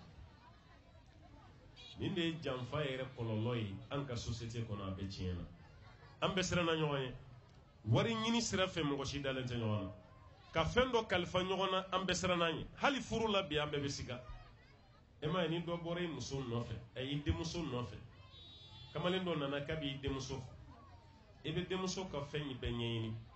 a bɔra min jɔn ka mɔgɔ don a bɛ mun baara kɛ a bɛ seli misiri jumɛn na mun bɛ yen parce que danaya de tiɲɛna o maa caman bi présenter ni jogo ɲuman ye k'a sɔrɔ kɔfɛ jogo jugu de bɛ yen o de y'an siran ɲɔgɔn ye o de kama hali furu waati yɛrɛ la an dalen tɛ ɲɔgɔn na tuguni bon olu danaya mun bɛ tiɲɛ o de bɛ jouer an ka société kan ni société bɛ gɛlɛya ni bɛɛ bɛ kule ɲɔgɔn fɛ an b'a kɛ cogo di k'a sɔrɔ a bɛɛ lajɛlen bɔra an yɛrɛ de la n bɛ nin kisa f'i ye ka kuma bila ye Umar bin Khattab radiyallahu anhu don dɔ hiji ani sahabaw bɔtɔla Madina Umar bin Khattab kelen ka bɔ Madina ko bɛna hiji kɛ Maka yan'u ka don Maka Umar bin Khattab ye bagangɛnna dɔ ye parce que ka bɔ Maka kana Madina a ka jan kilo 400 ani dɔ don kilo 425 walima ni dɔ yɛrɛ k'a tɛ tɛmɛ 26 ninnu kan a tɛ 30 kɔni bɔ Umar bin Khattab ani sahabaw surunyalen Maka mais u ma don Maka dɔw bɛ so la dɔw b'u sen na u ye kamalen finman dɔ ye jɔn de don hɔrɔn yɛrɛ kun tɛ dɛ jɔn don a b'a ka makankaw ka bagan gɛn matigiw de b'a bolo Maka ale bɔ ka olu ka bagan gɛn ni wula sera ni tile binna ani baganw bɛ segin ka taa dugu kɔnɔ jɔn kamalen don sara yɛrɛ t'a la parce que jɔn dɔ i bɛ baara kɛ ka matigi Umar bin Khattab kelen k'a ye a ko sahaba tɔw ma k'a bɛ n kɔnɔ yan n bɛna taa kamalen nin lajarabi n bɛ taa essayer a ka limaniya bɛ cogo di a ka limaniya bɛ di Umar bin Khattab gɛrɛla cɛ la mais kamalenin t'a dɔn ko Umar don dɛ a kɔni b'a tɔgɔ mɛn parce que a waati ɲɛmɔgɔ kelen de tun bɛ diɲɛ silamɛ bɛɛ la o de tun ye Umar bin Khattab ye ale de tun ye silamɛ bɛɛ ka ɲɛmaa ye Umar y'i magɛrɛ kamalen na ko y'a sɔrɔ a nɔkɔ masalen kana muttaki'an a dalen tun b'a kɛrɛfɛ Umar y'a fɔ a ye Umar jaabi Umar ko a ma ko n balimakɛ anw ye hijidenw de ye an ye silamɛ ye an bɔra Madina an bɛna don Maka kɔnɔ mais kɔngɔ banna dɛ an ye wagati jan kɛ taama na dɛ an sɛgɛnnen don kɔngɔ b'a la an ma dumuni kɛ n bɛ fɛ i ka saga kelen di yan walasa n b'a faga n b'a tila an ka jama ni ɲɔgɔn cɛ yɔrɔ ni jama baden kɔni saga kelen tɛ foyi ye ninnu kɔni na mais Umaru b'a ka cɛ kɔrɔbɔ de saga kelen a di yan n b'a faga an b'a tila ni ɲɔgɔn cɛ an b'a dun ni y'an tile damadɔ ye an ma dumuni sɔrɔ kamalen dalen don a t'a dɔn ko Umaru yɛrɛ ye mɔgɔ min ye mais danaya fɛ a ko Umar bin Khattab ma ko n balimakɛ nin bagan minnu filɛ ne ta tɛ kelen y'a la ne yɛrɛ ye jɔn ye matigiw bɛ yen Maka kɔnɔ ne tɛ se ka fɛn d'i ma dɛ ne tɛ se k'a d'i ma ka da kan n ta tɛ kalifa de don a bɛ n bolo Umar ko kamalen ma ko tuma ni ma se k'a di yan i t'a feere ma a di yan Ala kama an b'a faga an b'a tila ni ɲɔgɔn cɛ kamalen ko k'ale ta tɛ Umar ko ni ma se k'a di yan a feere ma n b'a san wari la n b'a faga n b'a tila ka da ka kɔngɔ banna sagaw bɛ yen e ko k'i tɛ se k'a di k'i ta tɛ an b'o kɛ cogo di kamalen ni Umar jaabi tuguni radiyallahu anhu a ko n balimakɛ halisa a t'a dɔn ko Umar bin Khattab a ko n balimakɛ ne ma se k'a d'i ma cogo min n tɛ se k'a feere ma ten bagan n'a caya ne ta tɛ kelen ye a la bagantigi bɛ Maka ne yɛrɛ ye jɔn ye n b'a ka bagan gɛn u ye ni wula sera ne b'o gɛn ka segin ka taga a ma di a ma feere Umaru y'i jɔ dɔɔni o bɛɛ la kamalen b'a cogo la parce que n'i kɛra danama ye i tɛ siran a b'a cogo la Umar tilara ka segin kuma kan ko n balimakɛ hakilina dɔ jiginna n kɔnɔ n b'o fɔ n'i sɔnn'o ma ne bɛ kisi parce que an ka kɔngɔ bɛ furakɛ e yɛrɛ fɛnɛ bɛ kisi parce que n'i seginna ka t'i matigiw fɛ yen u tɛ foyi k'i la parce que mɔgɔ tɛ n'a dɔn o kuma ye jumɛn ye Umar ko kamalen ma k'i bɛ bagan kelen di yan n b'a faga an b'a sogo ɲimi wula fɛ n'i seginna ka don Maka ni matigiw y'i ɲininka ko kelen ye bagan jɛ i b'a fɔ ko suruku de y'a ta ko suruku y'a dun ko y'a sɔrɔ kamalen dalen kun don a wulila k'i jɔ a ko Umar bin Khattab ma ko n balimakɛ ni ne ye bagan kelen d'e ma sisan nin ka mɔgɔ ye ɲininka k'a bɛ min nin ko suruku y'a ta o bɛ danna parce que ma deli ka nkalon tigɛ o ye mais kiyama kɛnɛ kan ni ala ye lawuli ka ne lawuli ka suruku lawuli ka baganw lawuli ne bɛ n bolo ɲɛsin suruku jumɛn cɛ la k'a fɔ ko ala nin de ye n ka bagan ta k'an to diɲɛ na n bɛna n bolo ɲɛsin jumɛn na nin fɔra yɔrɔ min na Umaru ko n mago tun bɛ mun na o de filɛ nin ne tun bɛ fɛ k'i essayer walifɛn b'i bolo i ka danaya bɛ cogo min n'o tɛ ne ma n ta dabɔ saga ɲimi yɛrɛ kama parce que an ka jama yɛrɛ bɛ mun kɛ nin sagaden kelen na Umaru ko e ye jɔn ye a y'a yɛrɛ préfet tigɛ i ye jɔn de ye ko n ye jɔn ye a ko wallahi limaniya min b'e la e ni jɔnya man kan a ye silamɛ tɔw wele kan ka don u donni Maka kɔnɔ Umar bin Khattabi ye jɔnkɛ ni matigiw ɲini mɔgɔ minnu ka jɔn ye nin ye an b'a ɲini aw fɛ ala kama a ka kan hɔrɔnya ala jati kama n'aw ma sɔn k'a kɛ hɔrɔn ye a y'a feere anw ma an b'a sa an yɛrɛ b'a kɛ hɔrɔn ye limaniya min bɛ nin na ni danaya nin ni jɔnya man kan a ye nin di anw ma nin place bɛ anw ka jama la nin tɛ kɛ jɔn ye fiyewu nin kamalen min filɛ farafin fantanya dan ye i ka kɛ jɔn ye parce que n'i kɛra jɔn ye hali i ka wari i se t'a la hali sariya la hiji yɛrɛ t'i ma wajibi ye n'i kɛra jɔn ye parce que ni hijira k'i to jɔnya la n'i kan hɔrɔn yɛrɛ bɛ taa segin hiji kan tuguni e jɔnkɛ i n'i ka nafolo bɛɛ i matigi tɛ ye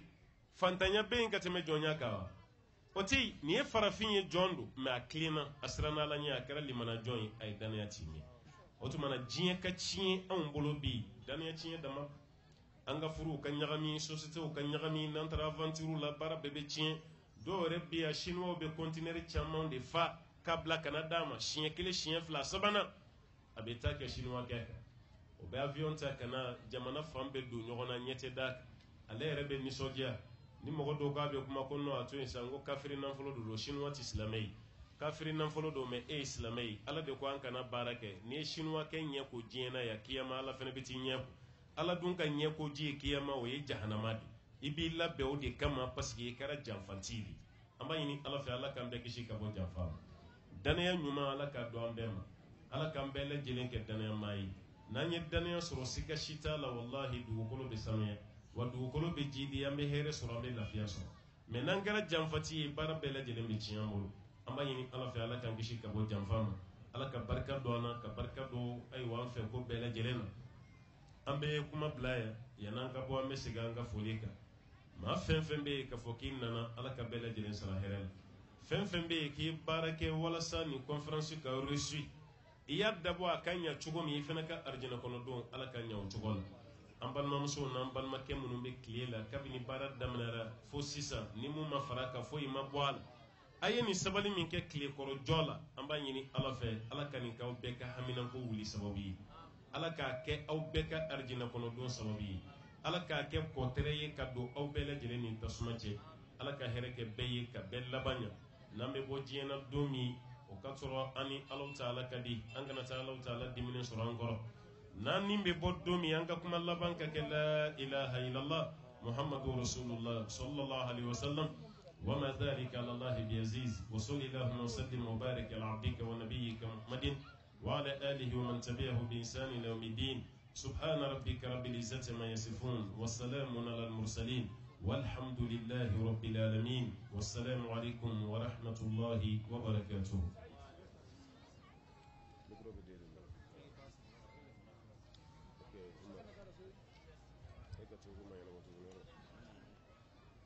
Attaquez! On dirait que vous avez sommeil, hein? Imam Javi, ils ont sommeil. C'est le robot là. Attaquez! Attaquez! Souma attaquez! Ah là maintenant ça va. Alhamdulillah. Après cette conférence, je pourrais dire magistrale de l'imam Koïta, avant de passer à la conclusion, nous allons demander au PCO rapidement de venir pour cette annonce-là et nous donnerons la parole à qui de droit pour la conclusion. Inch'Allah.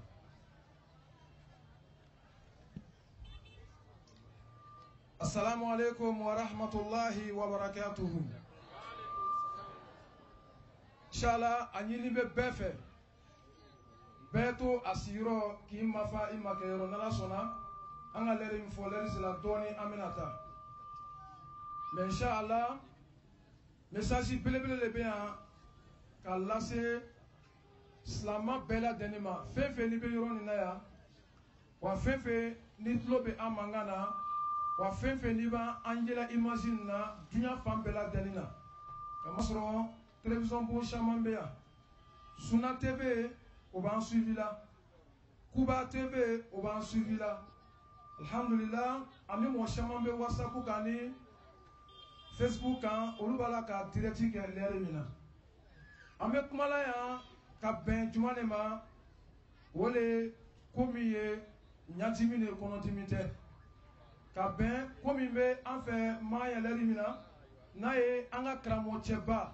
Alhaji Mohamed Sidibe ka karankɛyɔrɔ lɔko ye karankɛyɔrɔ kura min ni a baara daminɛ la waati jan a baara tun la lɔ la mais alhamdulillah ala tando kɔfɛ ani ka mɔgɔ ɲumanw tando du kɔnɔ ani du kɔ kan karankɛyɔrɔ baara daminɛ ala subhanahu wa taala ta kɔfɛ a devi wari min kan ka don karankɛyɔrɔ lɔ a bɛnna kilasi 10 lolu jateya le ma étage le R+2 de kan ka kɛ karankɛyɔrɔ nin ye ani baara caman wɛrɛ bɛ yen bureau b'a kɔnɔ wa ma siba azali donc bolo ma a devi taala le fo 90 millions millions 90 a devi bɛ se o bɛɛ la parce que mɔgɔ devi de kɛla ni baara ka bɔ waati min na yalɔ na i ka min dépenser mais alhamdulillah nin cɛla farani bɛ an ka ɲɛmaaw la ale ni silamɛ fɛn fɛn ni bɛ fɛ k'an ka karamɔgɔcɛba ala karankɛyɔrɔ ka contribuer a baara lɔ financièrement moralement matériellement ani ni bɛɛ lajɛlen fɛ bɛɛ lajɛlen k'a seko kɛ hali terrain nin kan yan inshallah taala ni seko ka kɛ min ye n'ala sɔnna i b'a di k'a lase an ma yan an minnu bila an karamɔgɔcɛ ka karankɛyɔrɔ baara la karamɔgɔcɛ min n'a kuma la lolo a ala la i b'a ye k'a fɔ vraiment mɔɔ le sahabiyun ta'akhkhara zamanuhu aha ko i b'a ye on dirait sahaba le sahaba min nana kuma to la kɔfɛ nba an bɛ fisabila lancé la ka taa silama bɛɛ lajɛlen ma bɛɛ lajɛlen jija k'an ka karamɔgɔso an ka karankɛyɔrɔ nin k'a baara la timiya ɲɛ min kan hali bisa ko nɔgɔya an ye ala m'o kɛra wa ni mɔgɔ min fɛ ka dɛmɛni kɛ an bɛna numéro 2 di inshallah numéro ninnu olu bɛ a bɛ se ka weleli kɛ o kan a fana bɛ MTN Money kan Makazalika ani Orange Money kan a bɛ weleli kɛ olu la inshallah an bɛna o numéro olu di Sheikh Jane ma ala kuma waati la inshallah a bɛna o numéro olu lancer inshallah ta'ala o kɔfɛ balimaw an balimamuso caman de ka dugawu ɲini ani an faw kɛrɛnkɛrɛnnenya la minnu sera an ma yan sɔgɔmada min na ko a yɛlɛ doni bɔtɔ tu voyage la ka na doni o bloqué la blocos dɔn ye ka minɛ k'a bɛ dugawu kɛ la dɔw bɛ kuma nin fɔ la u yɛrɛ bɛ kasi la yɛrɛ k'an ka micro la di karamɔgɔw ma k'u bɛ dugawu kɛ salabu ka doni ko nɔgɔya ɲa min kan an fa dɔ fana bɛ yen alhamdulillah k'an ye jama tɛmɛ sisan ko a man kɛnɛ seku kani kama de kosɔn a nana yan kini lɔ ka na wajibi lamɛn a yɛrɛ taara lu kɔnɔ parce que n b'a place filɛ la a tɛ yen ko a mako bɛ dugawu la bɛɛ de mako dugawu la kumakɛla ni lamɛnnikɛla siba ni lɔba tamala ni borila bɛɛ lajɛlen mako bɛ dugawu la inshallah dugawu bɛna bakuruya ka dugawu la ɲɔgɔn kan ka bɛɛ lajɛlen ta dugawu kɛ kalandenw kalanbaliw mɔmisɛn mɔba bɛɛ lajɛlen mako bɛ dugawu la halisa ka bɛn sima di an ma ala m'o kɛra k'an sutura ala m'o kɛra assalamu alaikum wa rahmatullahi wa barakatuh. Alhamdulillah an bɛna information min da o kan o de ye an na seku ka wajibi belebele min kɛ sisan ni radio West FM ko ni ala sɔnna sini 10h la bɛɛ bɛ radio nin ta a bɛ sɔrɔ la fréquence min kan o de ye 106.0 ni ala sɔnna sini wajibi min bɛna bila la bɛɛ lajɛlen mɔgɔ min ma se ka yan sɔrɔ wala min ma faamuya la o bɛna faamuya kosɛbɛ sini o sini 10h la ni ala sɔnna ma o kɔfɛ an na seku ba fila min ye a Sheikh Mohamed Jane wa kadhalika a Sheikh Abdoulaye Koita ni ala sɔnna wajibi wɛrɛ fana b'u bolo bi fitiri ni safo cɛ a Sheikh Abdoulaye Koita ale bɛna wajibi kɛ an fa sɔrɔ Ibrahim Keita la misiri la domoro la fitiri ni safo cɛla la bɛɛ lajɛlen bɛ ɲini bɛ déplacer ka se o yɔrɔ la ani an fa cɛ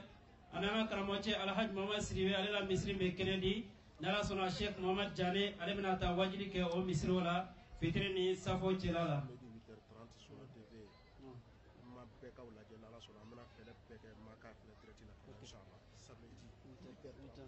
Donc min bɛ la o fana kan an b'a n'an faw ni ala sɔnna samedi lɔ na 8h30 ko Suna TV bɛ na an ka wajibi min kɛ fɛn fɛn kɛla yan ni a bɛɛ lajɛlen bɛ na bɔ Suna TV kan 8h30 la bɛɛ bɛ jija kila télévision bila ola o wagati la koko kila abe kanali kan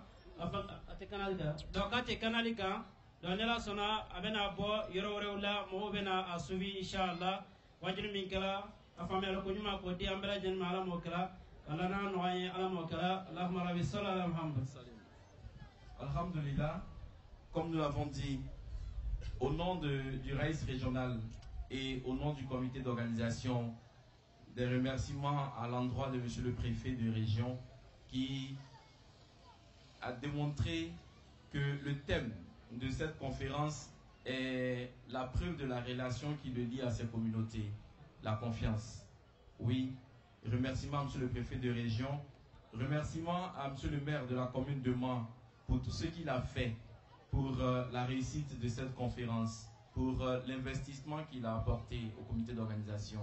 Merci à monsieur le maire de Mans, Aboubakar Sidik Fofana. Salutations également à l'imam Diakité Aboubakar, qui est le frère du président du COSIM, qui est juste à côté de nous, et à Dr Youssouf Bakayoko, qui sont tous devenus d'Abidjan pour cette conférence publique. Nous allons aussi dire merci à la préfecture de police et au GMI,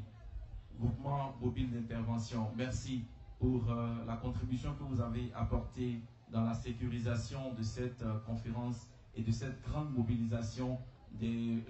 différentes délégations de ACI.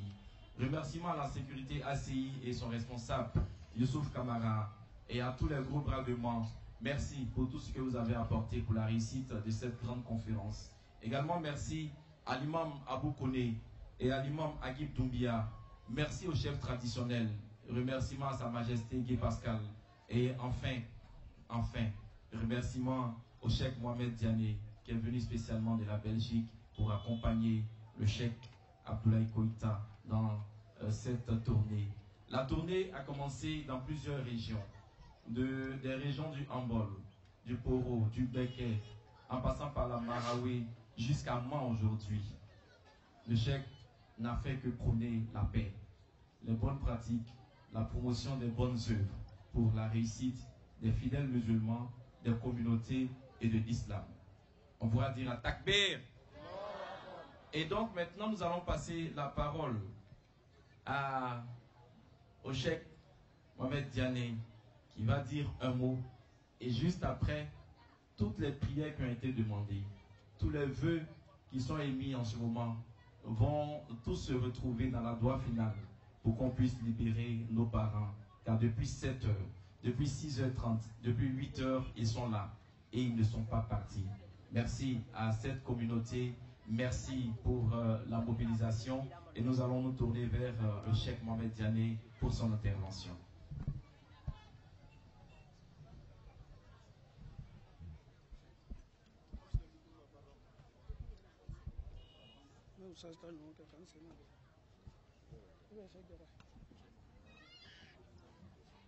Okay.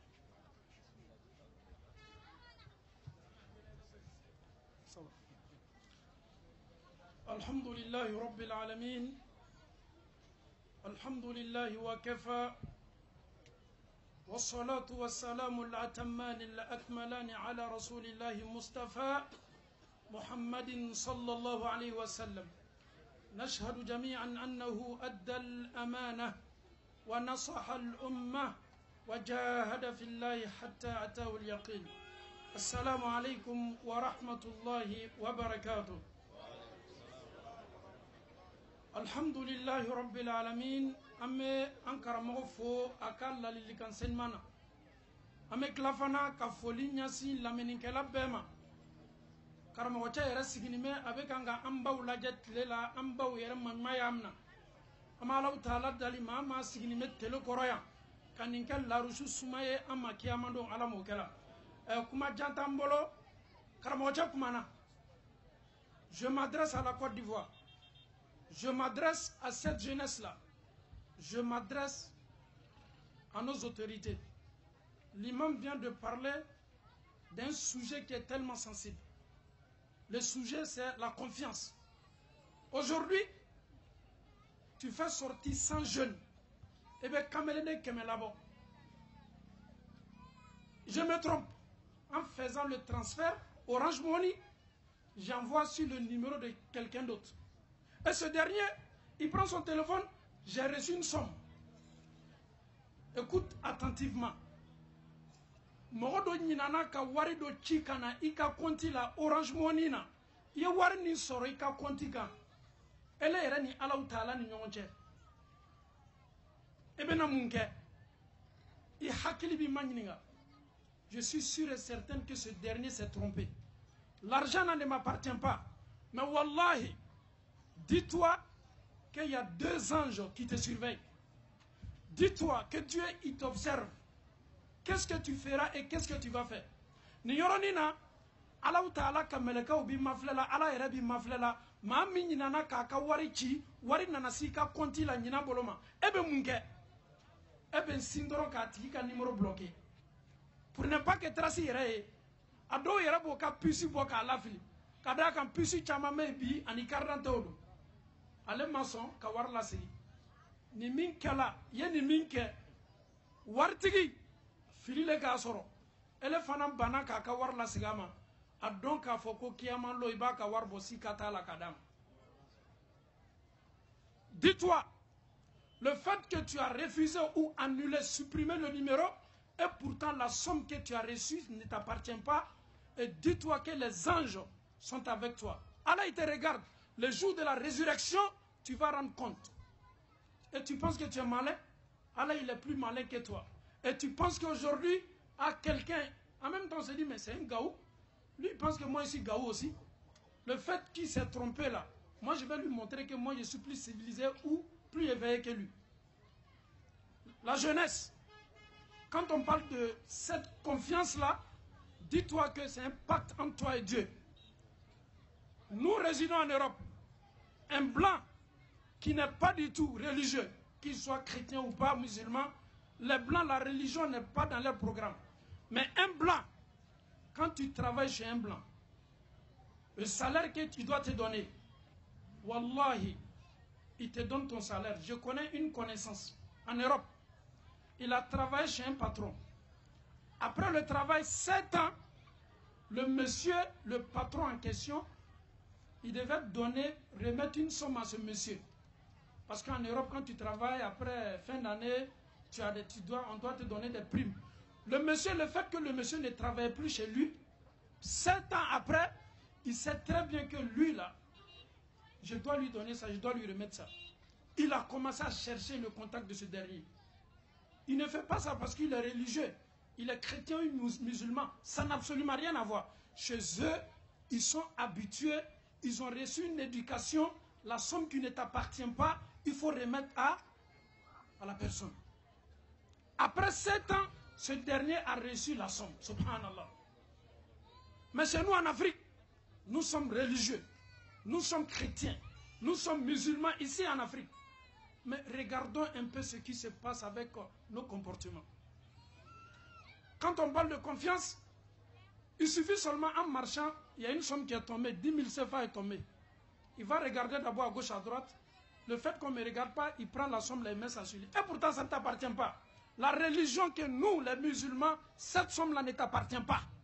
Et dès que tu prends cette somme-là, tu dois te diriger où? Il faut aller voir d'abord les autorités spirituelles. Ils vont te dire d'abord, il faut qu'on demande. Peut-être la personne peut faire une déclaration de paix. Il faut attendre jusqu'à ce que,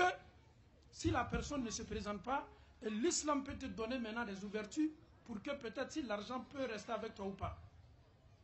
Quand on est musulman, l'islam c'est la soumission. L'islam ce n'est pas opprimer les autres. L'islam c'est de respecter la société. L'islam c'est de parler avec sagesse. L'islam c'est ce que la religion nous demande. Chers parents en Allah, la confiance elle est très importante. Je m'adresse à nos sœurs. En Balma Mousso, l'anantia est fait mbaye. Mousso kanime ka sutra minta. Almamu kuma kantere ala kuma kando. Ni ya sutra bo parce que ni ke fona nyonko. Wallahi ye ala taala jamfa kadaka ala kuma kando. Ah non neni chamandi ayensina musota ayemuso gorala donga fanifimi yera nin dolala koso men yera bo fanifina est-ce qu'il faut keli chalawa alon ka fu bo kala ala lila nine lanante ay anye sina ala taala nya dogola anye sina ala taala nya gbeka nte kuma la janya ni ye cɛ dɔ ye a kisa a sabatini mɛ a ye nafolo juru ta maa dɔ fɛ wari sara waati sela o tɛ so kelen ji le b'o ni ɲɔgɔn cɛ a nana se jida la a ka kan ka baton ta ka taa nafolotigi ka nafolo lasigi a ma wari yɛrɛ fana dila min ma o fana nana jɔ ka rendez-vous makɔnɔ baton tɛ ji kan alo ale ko nin dɔ ye nafolo di ne ma lanantiya le la n dɔ tɛ se taala ɲɛsi ma ka taa ka nafolo d'a ma waati sela rendez-vous lon sela wallahi a silanna ala ɲɛ a ye lanantiya latanga a sina ka waritigi ka wari a y'a siri mana na ka tila k'a siri yiri la ka wari ni lafili ji kan k'a yɛrɛ tawakal ala la ala wallahi lanantiya ka gɛlɛn maa min ye wari di ne ma maa min ye juru don ne la a y'a diyan ni ala ɲɛsiranya le ala m'a ɲini fɛ n ye wari nin siri juru la ka tila k'a siri yiri la n bɛ wari nin labila ji la wari nin t'a se waritigi ma a ka wari bila ji kan a lon na waritigi fana bɛ makɔnɔni na jida la o fana bɛ so min na komi baton tɛ yen o fana ye wari juluminɛtigi makɔnɔ a ma na a taatɔ so kɔnɔ a b'a découragé adamadenw man ɲi n ka wari d'a ma limaniya le kosɔn a ko jaa nin ye taa so kɔnɔ i dɔn n ye lɔgɔ dɔw ta fɔlɔ ka taa n'a ye ale dulɔnin tola jida la a sina ka yiri dɔ natɔ ye yiri bɛ kan ka na yiri bɛ kan ka na yiri nana s'a kɔrɔ a sina ka yiri ta k'a bɛ t'o kɛ lɔgɔ ye a mɔgɔ min ka wari ta a ma na n tɛ lɔgɔ nin ta ka taa n yɛrɛ ja o la a sela so kɔnɔ a tola lɔgɔ nin ci la a tola yiri bɔla ɲɔgɔn na a taala ka nafolo sɔrɔ yiri kɔnɔ mun na ale y'a di ni limaniya de ye mɔgɔ min fana ye juru tɔ y'a ta ni limaniya ye a fana ye juru sara ni limaniya ye an ye fara fɔ la ni maa min ka nafolo b'i la i tɛ n na nafolo di cɛ wari tɛ n kun an y'a to ala ma an yɛrɛ y'a to ala ma bɛɛ la kafoni dolo de la quelqu'un il vient vers toi mon argent qui est avec toi ça a duré s'il te plaît donne-moi mon argent je laisse moi à Dieu ok on laisse tout le monde doit laisser à Dieu est-ce qu'on a la crainte de Dieu le fait que le monsieur t'a arrangé tu étais dans les difficultés aujourd'hui il te réclame et tu lui dis non on n'a qu'à laisser à Dieu Allah c'est pas un jeu Dieu il est là pour tout le monde que Allah nous facilite la bonne compréhension nous sommes tellement contents aujourd'hui le fait que la population de Mans ont répondu à l'appel. Monsieur le commissaire est là, ainsi que tous les autres. Je suis en train de dire à l'imam, il me dit,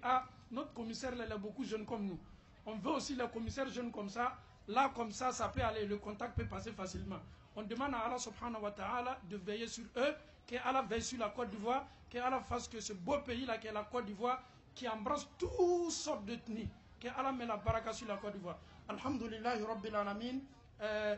Cimin dola anda o de ye ka ɲini silama bɛɛ fɛ maa minnu bɛ kɔ kan ani maa minnu bɛ yan ceux qui sont à l'extérieur là c'est l'école mandarasa so bɛ kan ka jɔ maa maa bɛ fɛ ka dɛmɛni kɛ mandarasa dɛmɛ ni misiri dɛmɛ bɛɛ ye kelen ka d'a kan silamɛya le bɛ kalan kɔnɔ kalandenw bɛ na ala ko de kalan kɔnɔ n'i sera k'i ka participation di la somme qui a été dit tout de suite là c'est pas une faute somme ala ko la wari tɛ se bonyana ɲasi ma que ça soit 100 millions que ça soit 200 millions nous connaissons des richards olu bɛ se ka taa 200 millions de mobili kelen na k'i sigi a kɔnɔ n'a fɔra ko Alahu Taala ka so bɛ kan ka jɔ mun na o wari n'a fɔra a bɛ kɛ ko kabakoba y'a ɲɛnɛ subhanallah ala ma a se kɛla an ye maa min bɛ fɛ ka dɛmɛni kɛ maa minnu bɛ kɔ kan ka d'a kan anw bɛ kɔ kan de an bɛ kɔn ka sama lase kɔkanmaw ma Amérique le wa Europe le wa Asie le wa le code c'est 00225 07 79. Raïs, en Belgique, là, nous on ne dit pas 79, hein. Nous on dit 79. C'est le français belge aussi. 79. Quand c'est 98, on ne dit pas 98, on dit 98. Ça, c'est la différence entre le français belge et le français français. Qui nous facilite la bonne compréhension. Et je recommence le numéro 00225 07 79 83 63. Ça, c'est le premier numéro. Le deuxième numéro, 00225 05 66 33 30 95. Maa minnu bɛ Côte d'Ivoire kɔnɔ yan numéro min n'i ka kan ka weleli kɛ k'i ka dɛmɛ ɲɛsin a ma 07 79 83 83 63. Numéro Flana 05 66 33 30 95. Amala Utala Dali ka misiri ni ka kalanso ni ka joni ala ka mademe ala mokala. If I speak English, are you ready? Are you ready? Can I speak English? Sure. Imam, can I speak English? No, inshallah. Yes. Next time, inshallah. May Allah subhanahu wa ta'ala bless us. Wassalamu alaikum wa rahmatullahi wa barakatuh. Wa alaikum salam. Thank you very much. Next time we can speak English. Inshallah, by the grace of God.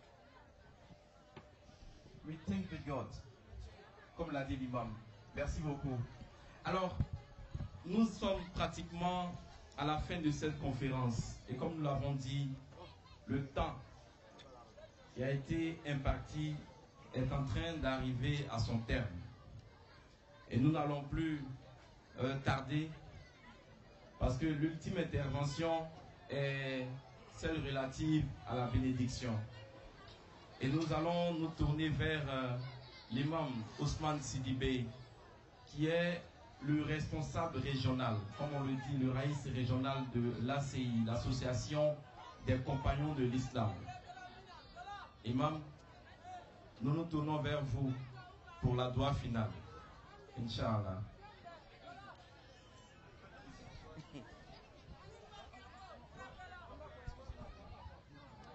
Alhamdulillah wa salatu wa salam ala rasulillah. Ama nyini bela jeni fe bay mafa inshallah. Bay mafa amena basisani nala sona makata anga seriro la ananga kapcho kono. Anu bena foli leke. Ame mi fo balma bela jeni nyina. Anka association ACI, Association des compagnons de l'islam de Côte d'Ivoire. Autrement, avec Barakelani, association Bamiye, ni au Bekeneka, Alata Kofe, Bouya Beolebolo, nous et Kozimi, représenté ici par le président régional, Imam Abou Kone. Au Kofe Fanani, Kozim, la délégation Boabidjankana, Anga Kozim président, Ousmane Diakité, Alaire Doroke. Imam Abakar Diakité avec Kenan Ngaya, Docteur Youssouf Bakayoko, nous bébé Cheikh Aïma Krefeli, direct, les collaborateurs directs du Cheikh Aïma avec Kenan Ngaya. Autrement, amena Dou Labandi avec la permission de Imam Abou Kone, amena Dou Labandi Cheikh Diakité ma. Noye Cheikh Aïma Ousmane Diakité Dorothée. Ale bena do la banque inshallah taala asei bolufra ana asei ma konola ambe foli di bema momo na bola village la kabo dugo la kananga ko bani ke ko bayi ambe bela jeni fola ambal mam so do ka kemenani ko ka di imam apply ko itama kai do kai amba mingira ambal mam so la lana ya tone ba anu ka toni Otma akake menani sela inshallah do ofana ni bena kanye nala jenama ame befola otma fenfe fanani ni oka fendi mi ma fendi ni koni ka do samachi do besela ya do bena do nyongono ay labani makono ko al-umur bil khawatim ko ya labani bolokwa otma ambani ngo foli dilanga autorité uma no ye préfet des régions ani maire Abakar Fofana ka foli krekreni dama akakubakanye place de la paix ani podium kata obla bashi munu sirisiri ni beni ambafu albi ka bla mizani hasanati la alamokela otuma ka foli di munu balima munu ka amademe o kofe anga raisuba Sheikh Abdul Karim Fofana Abidjan ka foli dama kanga muhajiru fo Sheikh Abdullah Koita muhadara ni nyana ko juya amba fola algala baraka do nino ka bwa ke tafu ka alhajjati kaba ka fu Abdul Ba me foli glama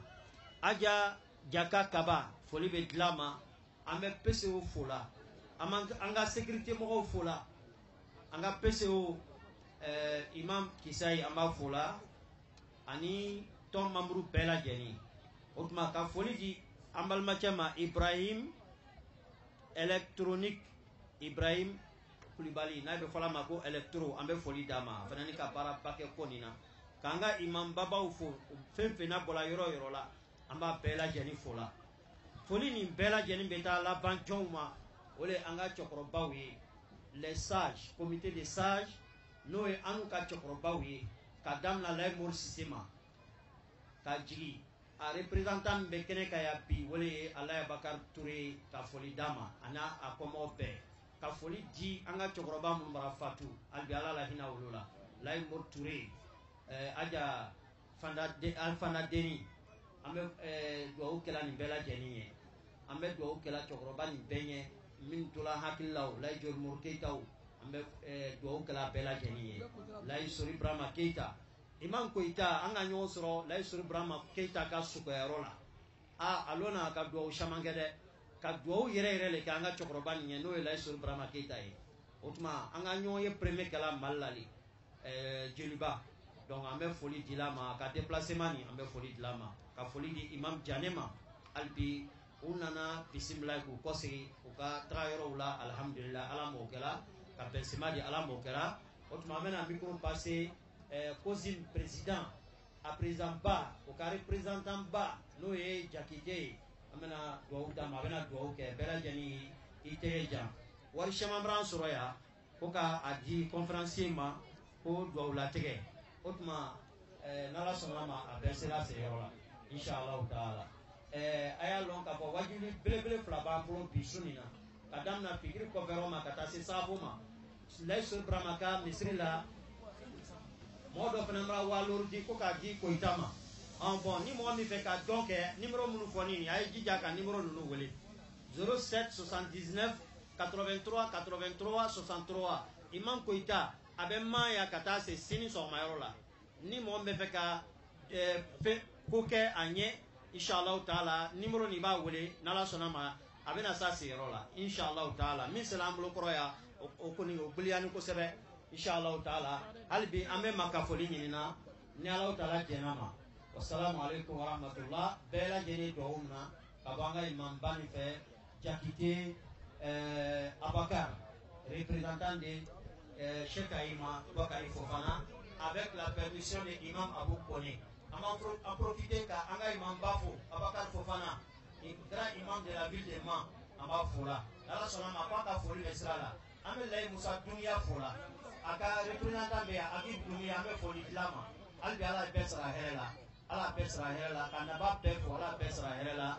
association tomu beya anga foli besra bema no e ansor dinu e bela jeni anga foli besra bema ala besra hela wassalamu alaikum warahmatullahi wabarakatuh.